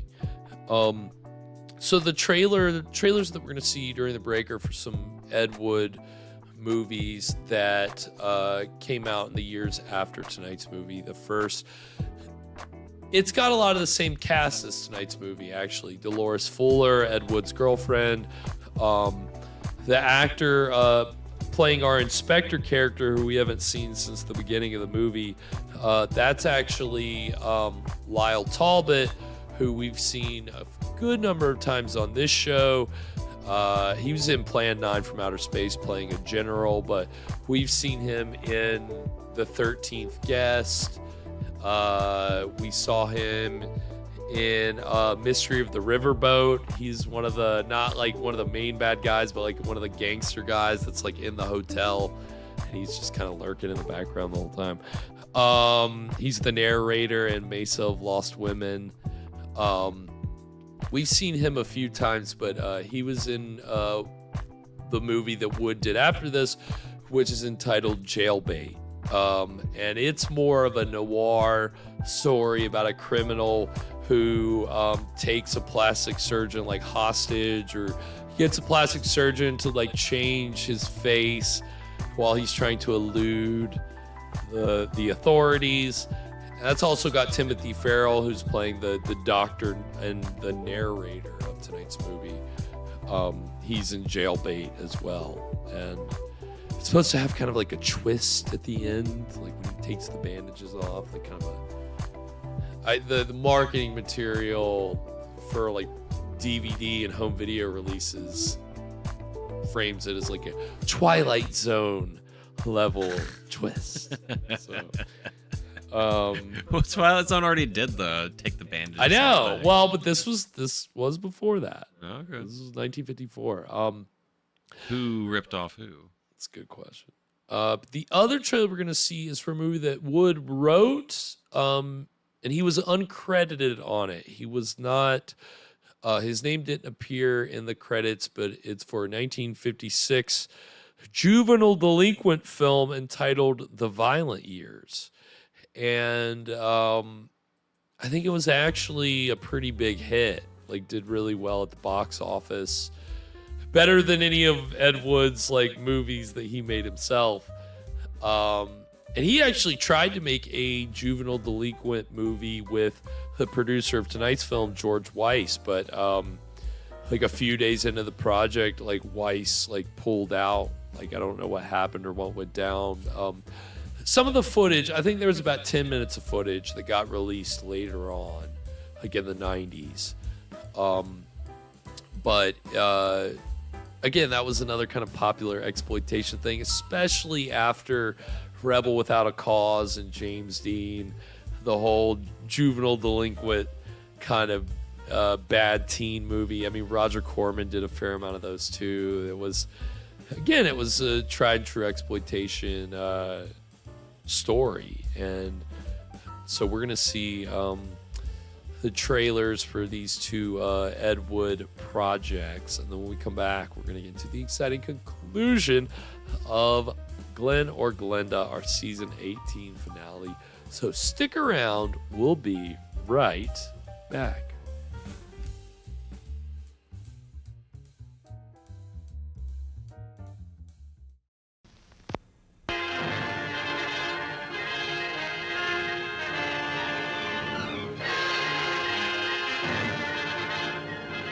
Jailbait, the shocking story of boy-crazy girls and gun-crazy guys. What makes you think you can get away with this? Let us worry about that, bud. I'm through for the night, Mac. I'll be on my...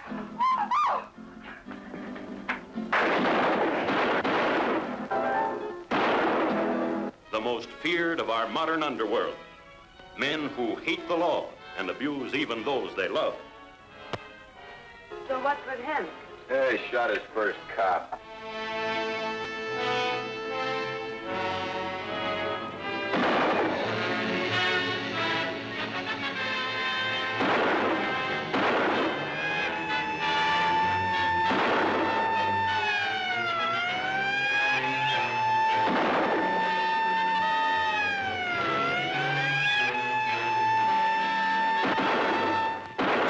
Siren-screaming, bullet-blazing thriller, Jailbait.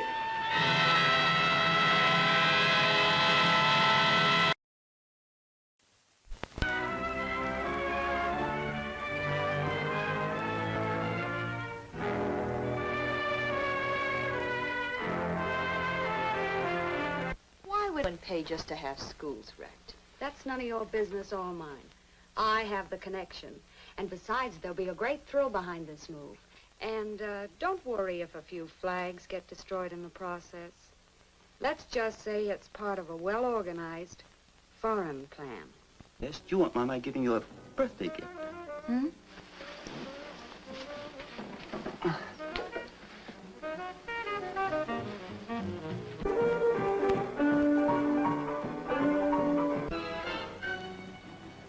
Hey, pull up, you two.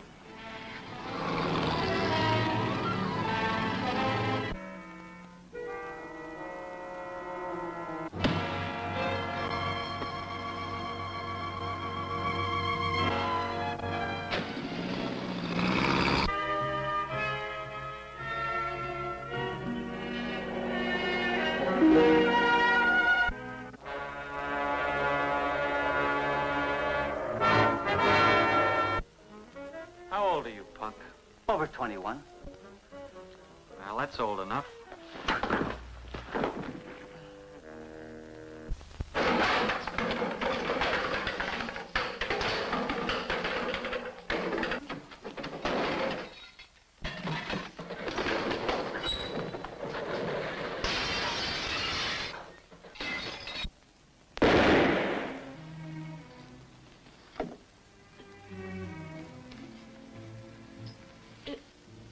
It ain't supposed to be this way.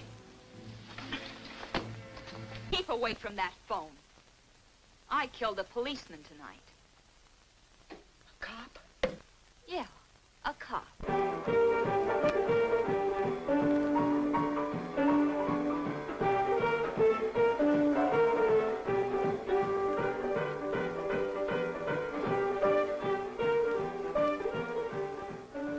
This is a story of violence.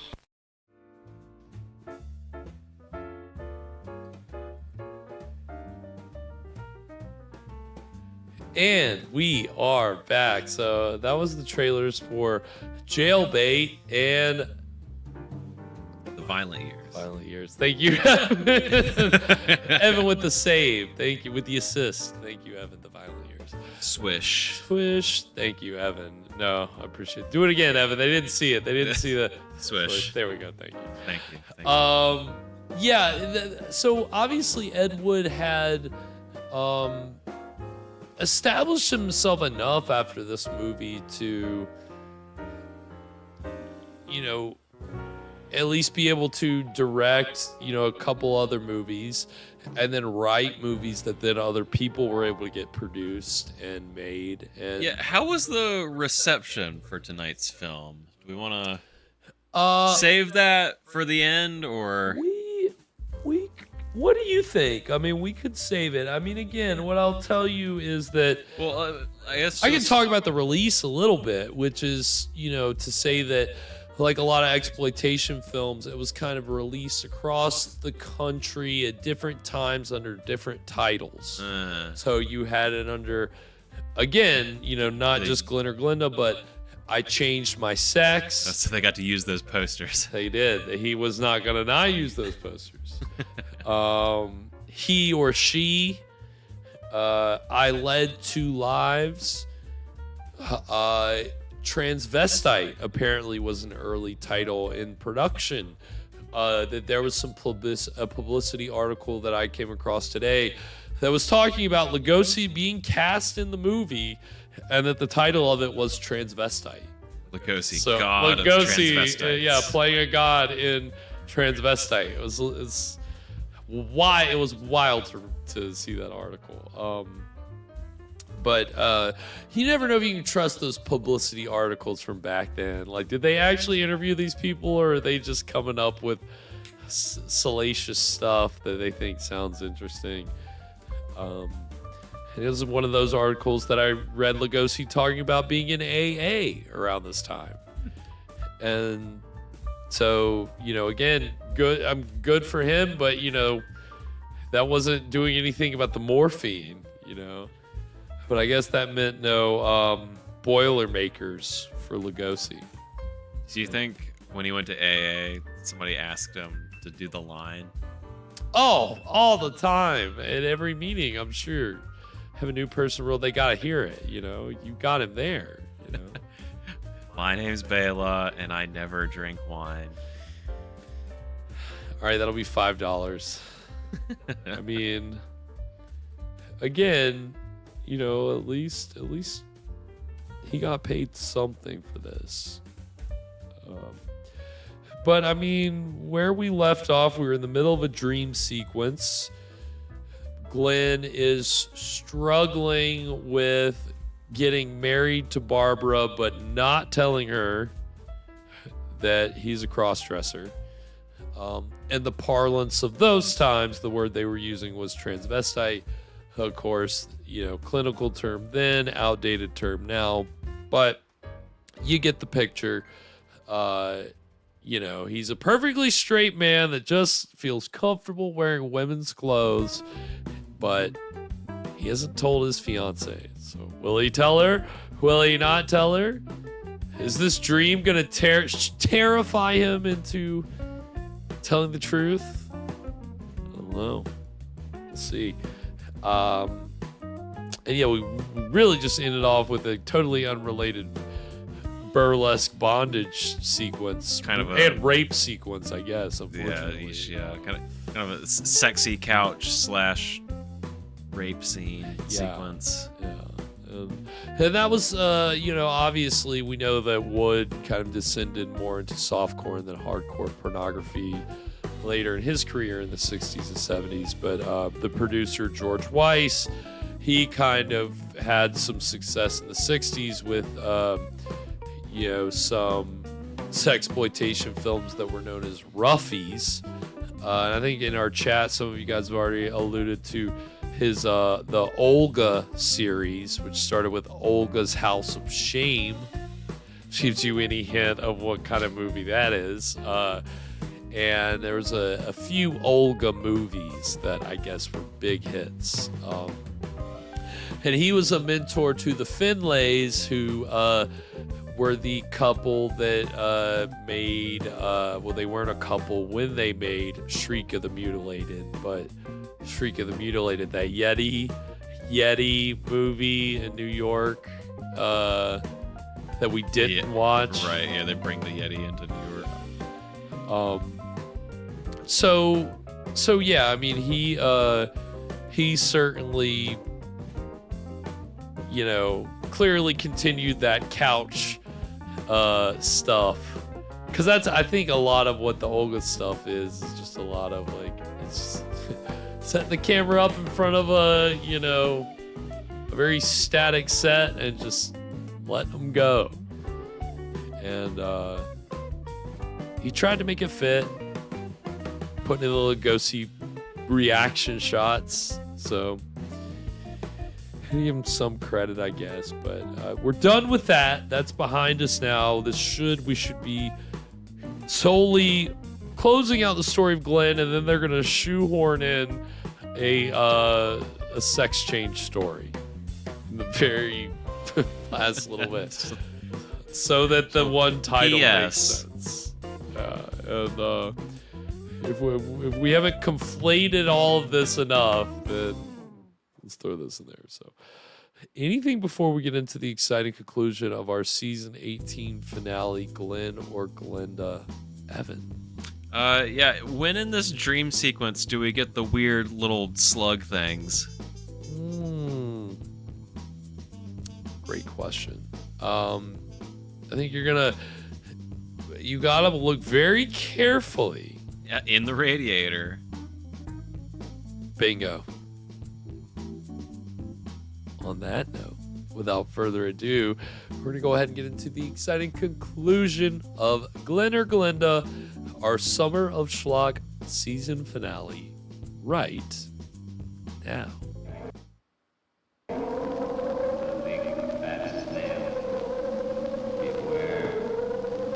Take care. I'm a girl. I'm not. You're a boy of a happy dog tail. Ha, ha, ha.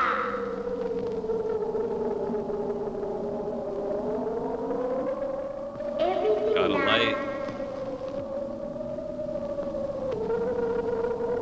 Puppy dog tail. Puppy dog tail. Puppy dog tail.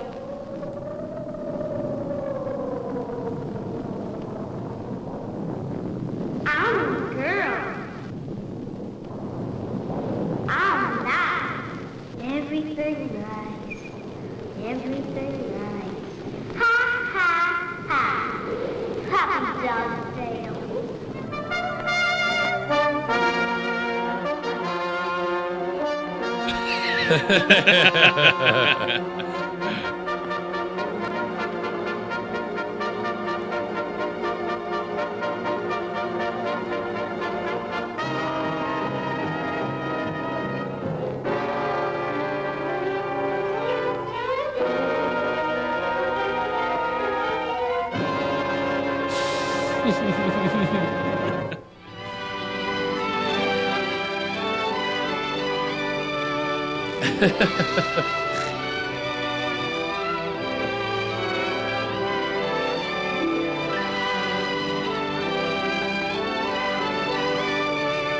I can't tell if this is supposed to be like positive or not. What was the devil doing there? That's a good question. What's the message? I'm confused. Getting mixed messages here.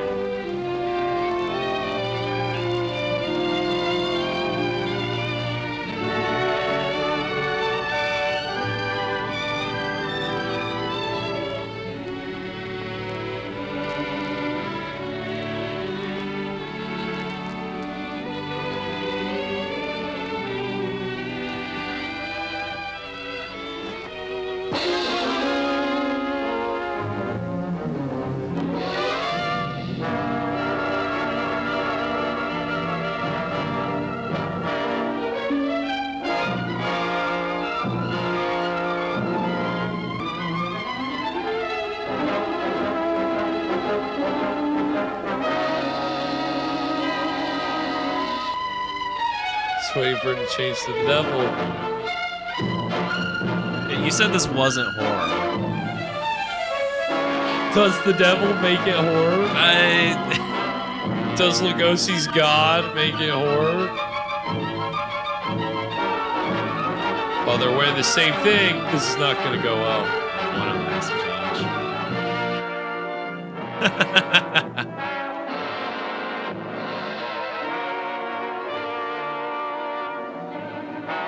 The stuff that's in different quality is obviously stuff that was excised for, you know,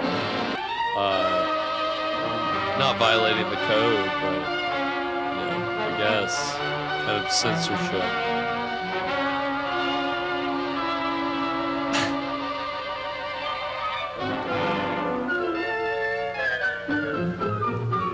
Did everything used to be 2 words? Yep.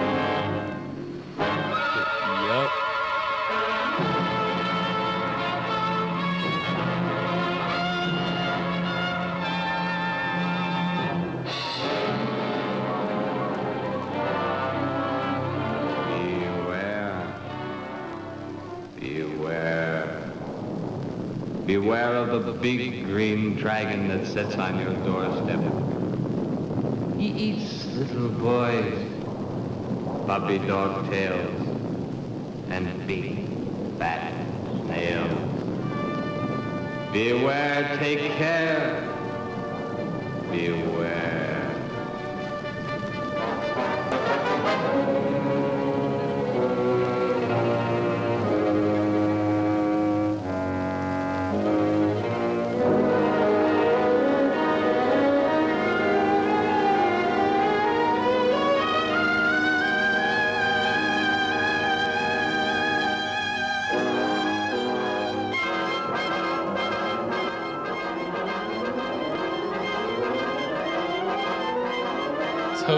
Are we still in the dream? Are we out? Glenda has made the decision. Glenn has decided to tell Barbara of his dual personality. To tell her of the nighties and negligees, the sweaters and skirts, the robes and dresses, the stockings and the high-heeled shoes, the wig and the makeup. All that goes to make Glenn into Glenda. He tells Barbara he cannot cheat her of the knowledge that she, as his fiancée, should possess. All the facts. He tells her softly, hurriedly at first, then slowly as he becomes more technical. His hands move to caress the smooth material of her Angora sweater, which he has so long and so desperately wanted to put on his own body. He really tells of after this the to her, He really and loves she her for looks to this the sweater and Seems to his like it. hand. Then, when it is all over and that much of the story he knows is told, Barbara is not sure of her own thoughts. That's about it, darling. I wanted to tell you for a long, long time, but just couldn't bring myself to do it. I've been too much afraid of losing you.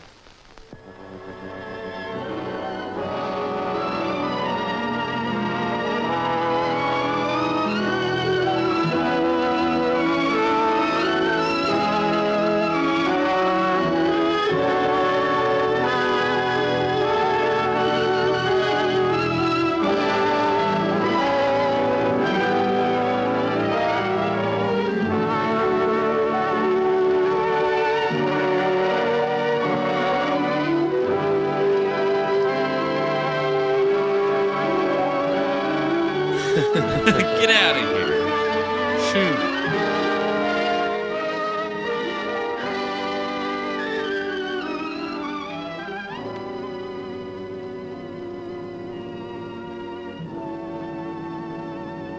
Glenn,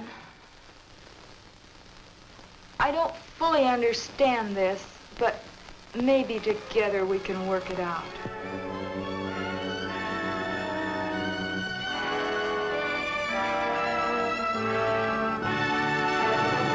That sounds like a happy ending to me. That looks like a happy ending, doesn't it? Look at that.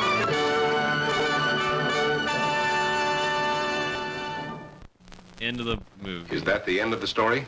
Not quite. I'll get Not back to quite. it in a minute. Glenn's case is really the lesser advanced type cases. The second case is an extremely advanced one. However, I'll get to that in a moment. First, you must realize that each transvestite the world over has his own particular problem. Each case must be handled individually according to the person, his past life, and his problem. And he isn't a hermaphrodite? No more than he's a pseudo-hermaphrodite. Glenn's case was entirely of his mind, brought on by the environment of his early youth. What about their children, Doctor? Would their children become the same way their father is? No. Transvestism is not hereditary. Well, what makes these men want to wear girls' clothes? Many things. But as I've said before, it usually starts in early childhood from one cause or another. Technically, each case has the same beginning, just a different set of circumstances. Are any of them actually cured? Oh, yes, many, many of them. Once the source of supply is found, it can be stopped, unless the patient refuses to cut off that source of supply. Then the way I get it, this Glenn and the character he created, much as an author creates a character in a book, was invented as a love object to take the place of the love he never received in his early youth through lack of it from his parents. The character was created and dressed and lives the life the author designs for him to live, and dies only when the author wants him to die. Correct. Except that for the character Glenda to die, the elements must be right. But to enlighten you a little further, there's the second story, that of an extremely advanced case. Let's call this person Alan, Ann. Alan had a mother who wanted a little girl. The father didn't care much one way or the other. Alan did not enter the competitive sports that the other boys at the school did. However, he was an extremely studious boy and always had above average marks in his subjects. Yet sports, girls' sports, he always was interested in. But he was rejected by the girls and also rejected by the boys. It seems he belonged to neither. Girls even allowed to play sports back then? After school, Alan would go home to find the mother who had always wanted a girl and the father who didn't care one way or the other. He enjoyed doing the woman's work around the house. Alan was becoming a woman and didn't realize it. Oh, Jenna, a woman in mind you're only, good. but the mind rules. Tonight. Happy Then came the fateful Friday year of to 1941. you, although I guess it's Alan was drafted. Saturday. He was accepted.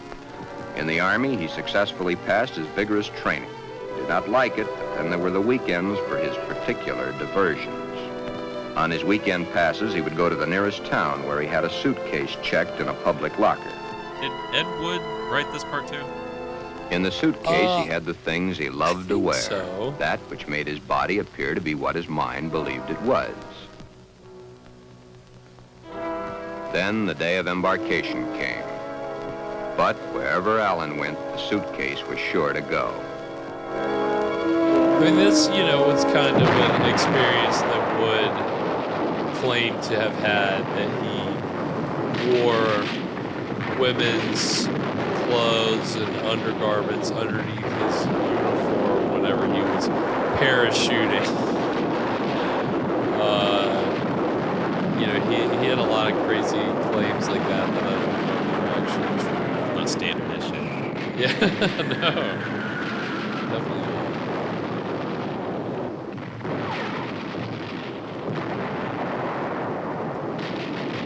When I say stock, you say footage. Stop. War. What is it good for? Really? What's this movie about again?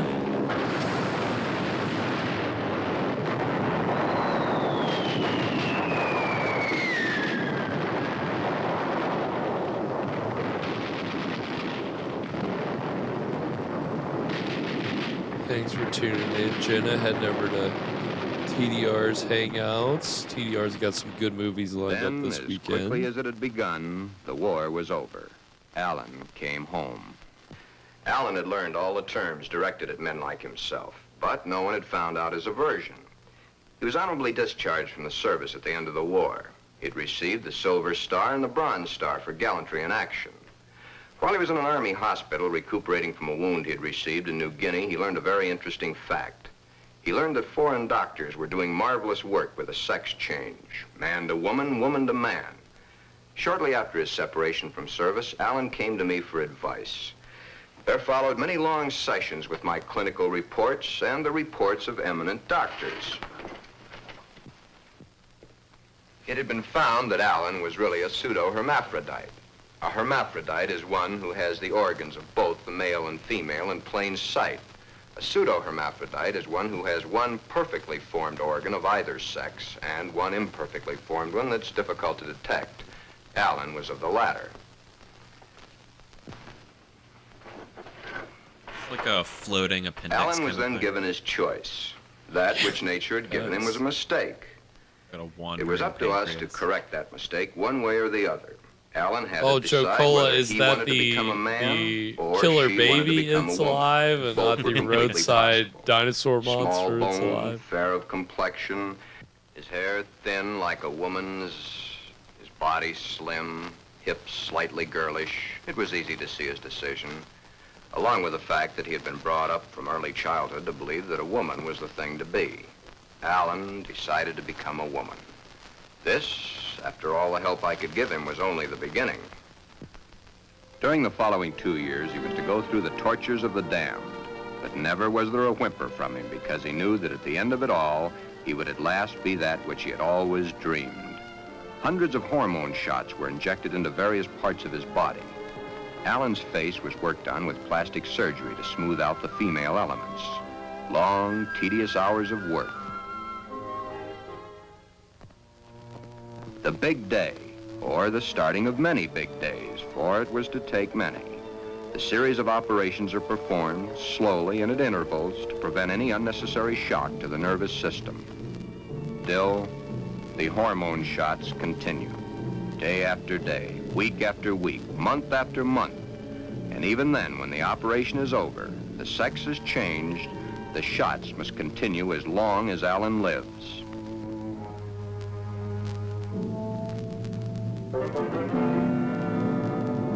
First, the breasts are brought out. The body of the woman within begins to appear now. We're getting so, let's just say, clinical. We've consulted hundreds of doctors for this. It does feel like we're firmly back in PSA territory. I mean, the movie ended. Yeah, the main story. Technically, if you saw it under the title, I Changed My Sex, this is the main story you've been waiting for the whole time. Yeah, you're telling me this is only 10 minutes of the movie? I was thinking this was going to be another hour.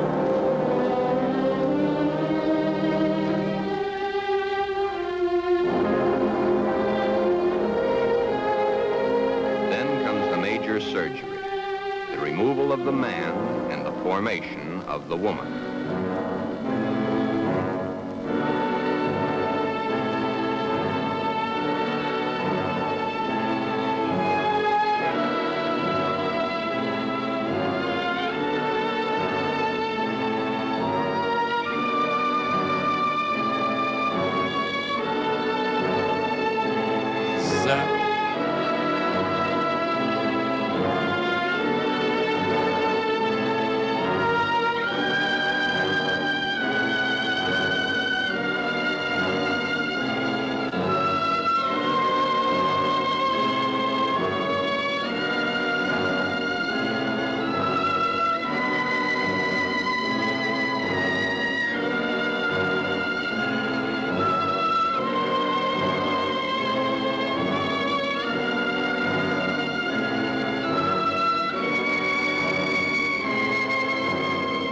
He bothered to do the like time, sciencey stuff in the beginning. A very it seems like his young power is lady like that way modern beyond medicine and science test has tubes created and almost a flasks. Spakenstein monster. The newspapers heard of it and hit the story with their usual fullness. If the newspapers had not gotten hold of the story, it would have gone untold, unnoticed as so many others in medical history. The sex change has been performed hundreds of times. However, right here in this particular sex switch, it's not the end.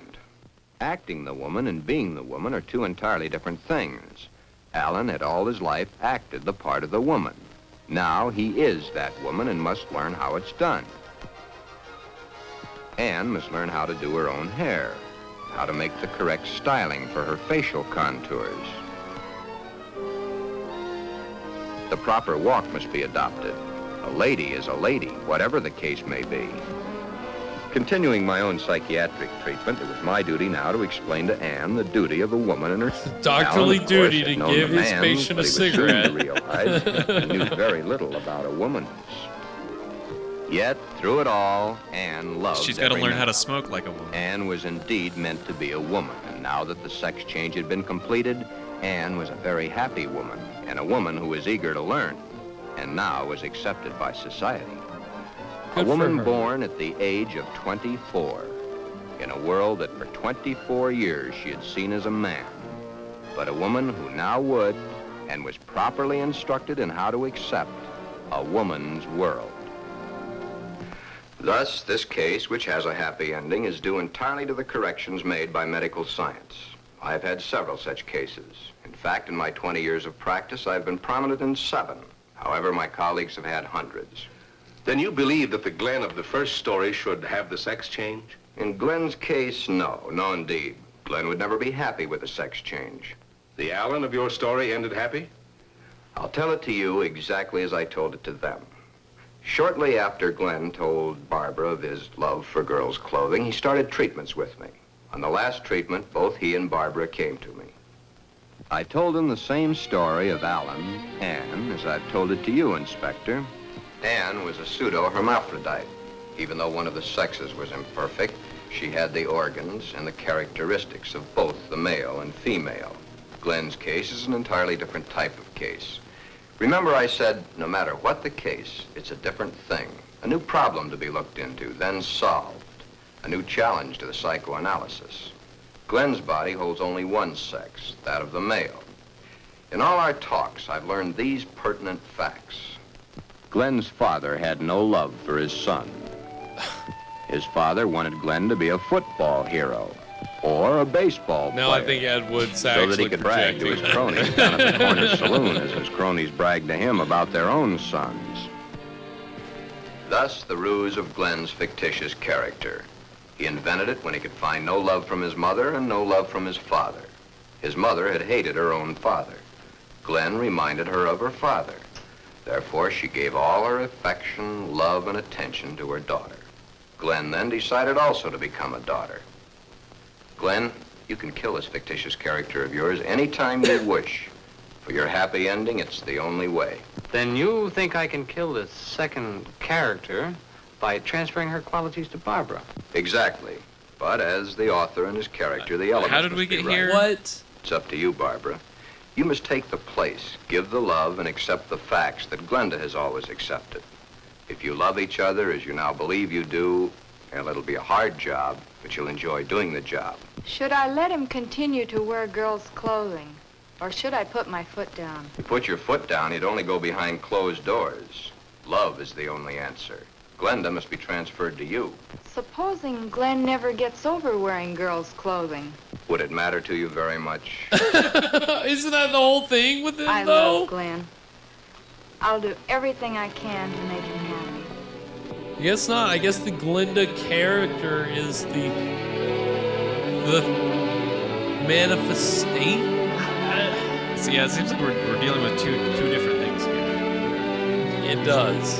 He's gonna be Glen and kill Glenda. But transfer her only the qualities to Barbara. Time passes.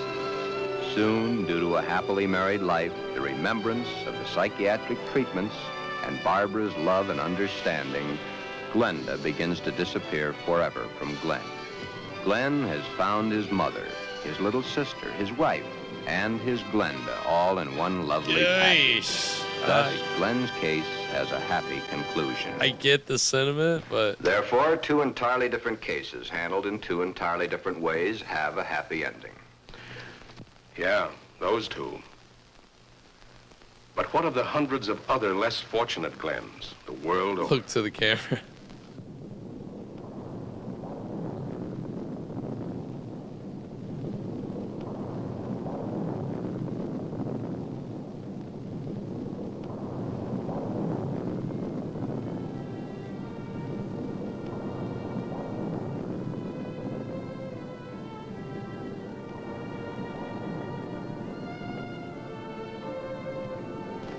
Yes. But what of the others? Less fortunate Glens, the world over.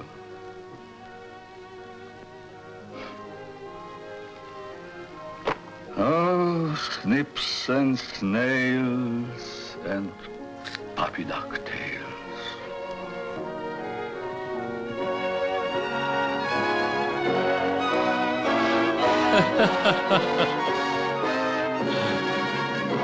Oh my goodness.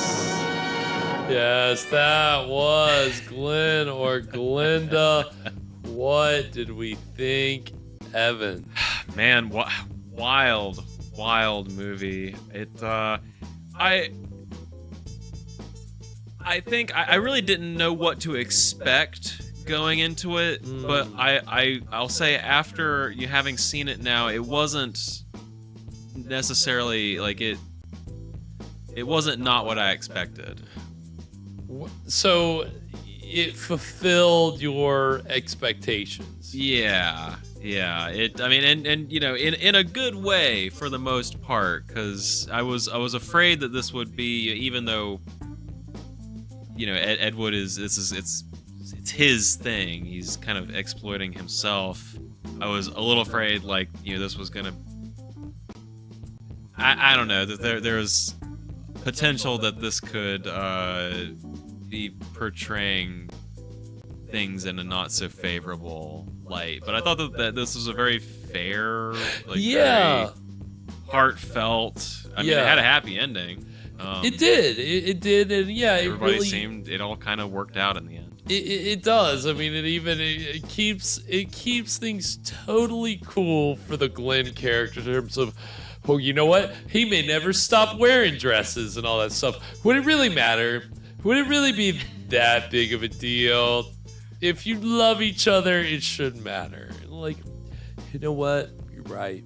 It shouldn't matter. Like, you know, I mean, as jumbled as it all is, he is trying to find an understanding and an acceptance by relaying the story that he's relaying. And I think it was funny seeing the rest of the dream sequence play out with the big eyebrow devil and the, you know, all the kind of Lynchian qualities. It's very surreal. I enjoyed all the surreal stuff.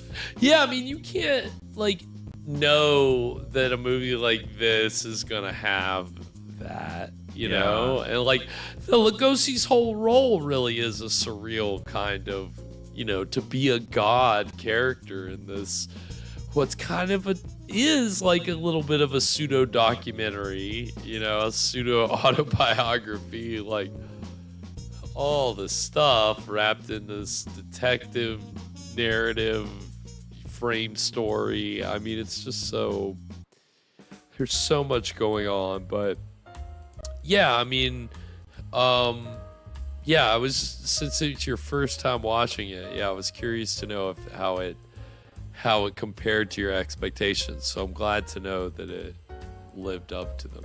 But I mean, you know, in terms of Lugosi, I mean, you know, were you expecting more of a substantial role for him, or? Well, I guess I knew that he was in some kind of just separated kind of role, where he was always going to be that kind of narrator-esque entity.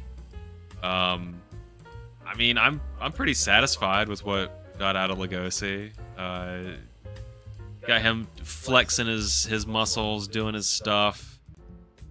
I mean, I never would have guessed that I wanted Lugosi a la Eraserhead, but here we are. Here we are. No, I love that we live in a world where we can even make that kind of comparison, right? That really this movie does that. Glen or Glenda, I think, deserves to kind of be in the conversation of the movies we talk about, right? It isn't just a drama, and it isn't like, it's not just an exploitation drama. It definitely fits in this conversation of cult objects and, to an extent, horror. I mean, again, like you said, the presence of the devil, like, that's got to be something, right? Like, it's interesting. Like, I think this probably Ed Wood's most interesting film. Yeah. Oh, I mean, again, in terms of what it's dealing with, and then what it's trying to do, it doesn't, like, it's so much more than Plan 9 or Bride of the Monster. Those are very much entertainment popcorn movies. Like, there is an attempt to educate with Glen or Glenda that is mixed with a genuine artistic angle, you know, within a very low budget space. You know, again, auteur is definitely a label that you can ascribe to Ed Wood. He has his own style, good or bad, whatever you want to call it. I mean, again, the dialogue. Yeah. Right, yeah, to not to sing too high of praises of this. I mean, this is not a great movie. No. Like on, you know, some technical levels. No, definitely not, but I think it gives you a different perspective into Ed Wood as a filmmaker. Absolutely. You just know Absolutely. it from Plan 9. You just know it from his horror movies. I think this really gives you a better appreciation for the man as a filmmaker and as an artist and a view into his mind. His struggle, assumedly. Yeah, but again, I think he really seemed to be fairly like assured, you know, and I mean, again, like I'm sure like Glenn in the movie, he talked with a doctor and got some perspective into it so that he felt comfortable enough that he could tell his story, right? Yeah. Like, I think you're only going to tell your own story when it's something like that if you really feel comfortable, not if you're like struggling with it. So I don't think Ed Wood really struggled with it, like, or at this point was struggling with it. I think he I guess with had the some good whole perspective. the kind of nuanced end that Glenn landed on, I kind of wondered like how close that was to the way, you know, Ed Wood, you know, did himself. And probably fairly close. And I mean, again, he it was something that Wood did for the rest of his life. Again, there's one of his movies that was rediscovered in the 70s, or that he had made in the 70s that was rediscovered just in the last few years. His last movie called Take It Out in the Trades, or Take It Out in Trades, and he's in the movie, and I guess he's in drag. I mean, he's cross-dressing. He's not wearing a wig, but his hair is kind of long, but he's wearing, you know, women's clothes and earrings, and you know, that seemed to be a casual wear for Ed Wood, you know, like that was something that he never stopped doing. So they said it in the movie, he may never stop, but he's okay. He's perfectly all right. So yeah, it is a pretty great way to kind of because I don't think we'll have any more Ed Wood movies, so it's a good way kind of used him up. We did, and I mean, again, you know, exploited. Exploitation is the name of the game when you're talking about Ed Wood, and you know, obviously in the movies that he made himself, but then, you know, when he died and then kind of got famous as being one of the worst filmmakers of all time, people exploited that. And this movie in particular kind of had an interesting, like, not a resurrection, but basically after he died, in 1980, he was voted on this list as the worst director of all time. It was like called the Golden Turkey Awards, and it was awards for bad movies before the Razzies was a thing. And he was voted the worst director of all time. And so the year after that, I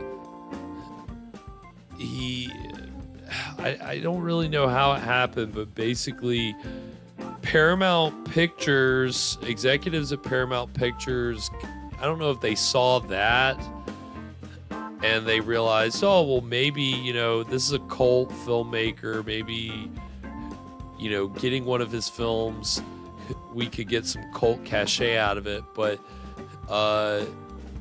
one of the rumored people that was attracted to the film at Paramount was Warren Beatty, the great actor, filmmaker who was in Bonnie and Clyde and a bunch of other stuff. He was said to maybe be behind Paramount buying or licensing the rights to Glen or Glenda for a re-release in 1981, and they took out a ad in the New York Times. Paramount did, that was heralding Glen or Glenda as a lost masterpiece on the same level as The Godfather or Freaks or Citizen Kane. Okay. They were saying this is a great movie, and we're gonna do a big premiere of it, and we're gonna host all this stuff.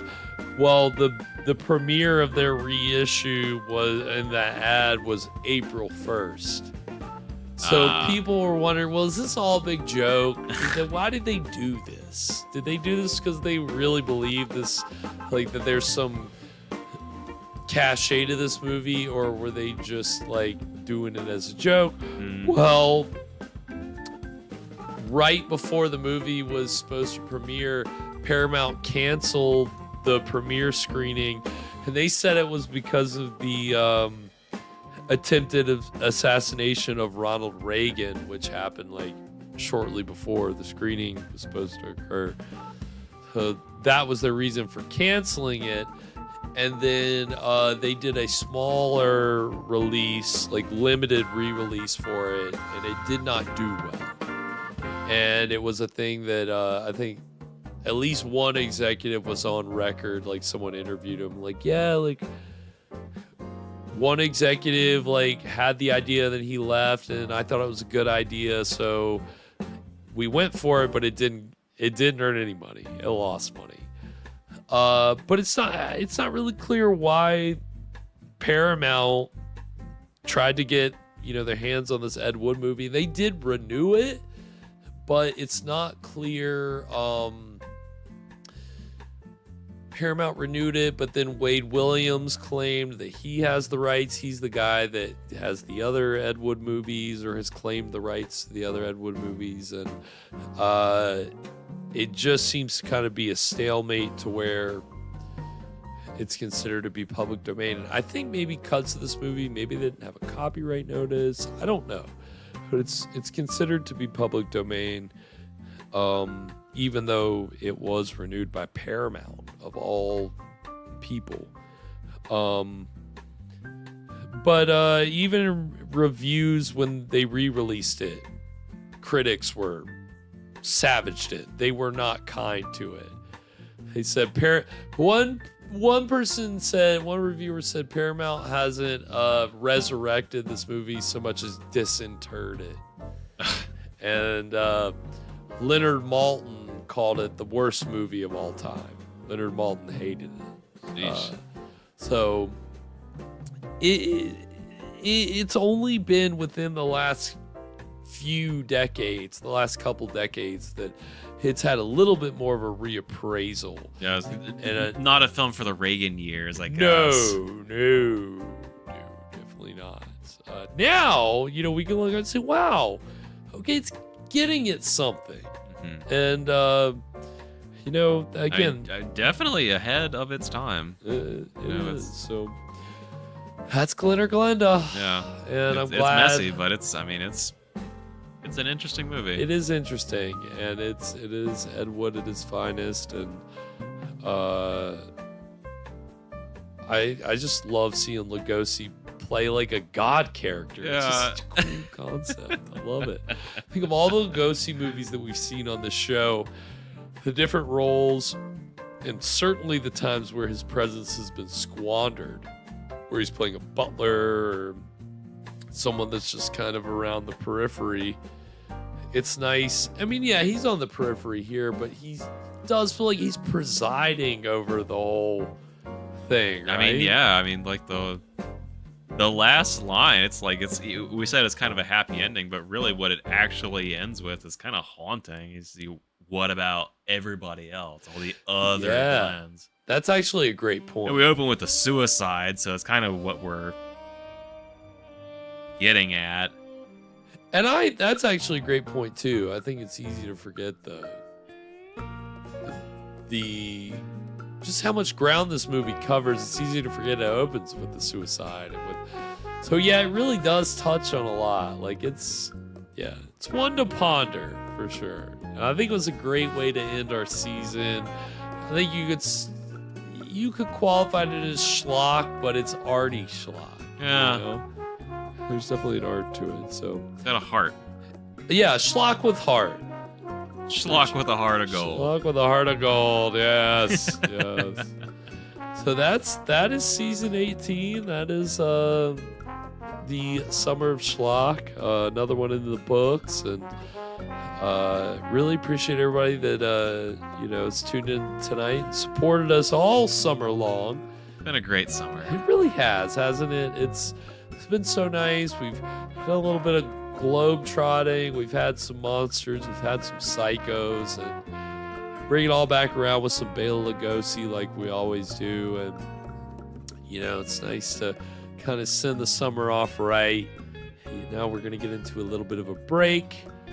We'll be off next week, and maybe we'll do a wheel of movies in between the seasons. We'll see how the technology is. And, so we'll see how that's going. Sorry, fat fingers. Yeah, I wouldn't want to put everyone through another repeat of last time. No, the technology has to be worked out. And same goes for our mini-sodes, which hopefully we'll pick back up in our fall season. And of course with our new favorite game, Trivia of Terror. Yeah. I believe Sears was our last victor, so we still got to figure out who we're going to be watching. But we'll be bringing that to you guys this fall, and a lot of fun movies, and then we'll get into Shocktober, and that's gonna be full of some interesting films, and really looking forward to what the fall has to offer. I love fall. It's a great time of year. Can't beat it. So yeah, we're closing the season out, but we got a great season coming up. So yeah, I mean, anything with the summer, Evan? As we send the summer off, give it a bon voyage. I still have to. We got to shout everybody out, but just as we wrap this, summer up, is there any conclusions that you have, or anything to reflect on? Yeah. Well, I guess I don't know. It's been a fun summer. We missed that one film that I thought was pretty schlocky. Definitely. Oh, Last Woman on Earth. Yeah, we did. That was a bummer, but the rest of the season kind of filled out pretty well. And, we always hate to miss a movie, but still got to do my homework on that one. But yeah, it's been an awesome summer. We really appreciate everybody's support all summer long. It's always a blast hanging out with everybody. You guys make this show what it is, and we can't do it without all of you. Of course, our very good friend Alana, our mod. Appreciate Alana sharing our Discord link in the chat tonight, and Alana is always sending me a little list of everybody that was in the chat tonight, so appreciate Alana doing that. And of course, we had Thomas, Sears, Kathy, Joe Cola, Old Radios. TDR was in the house tonight. Of course, TDR's got great movies lined up all weekend. Got some great movies going on right now. So as we wrap up, go head over to TDR's channel, see what he's got lined up tonight.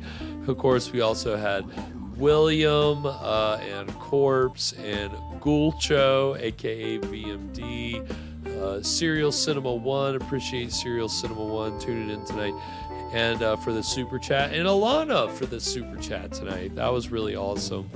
Really appreciate that kind of support. It means a lot. We also had Jenna in here tonight, and Lauren. Appreciate you tuning in tonight, Lauren. Dark was in here. Kendi. Oh, yeah, I missed Kendi. Appreciate Kendi being in here. Crypt Lores.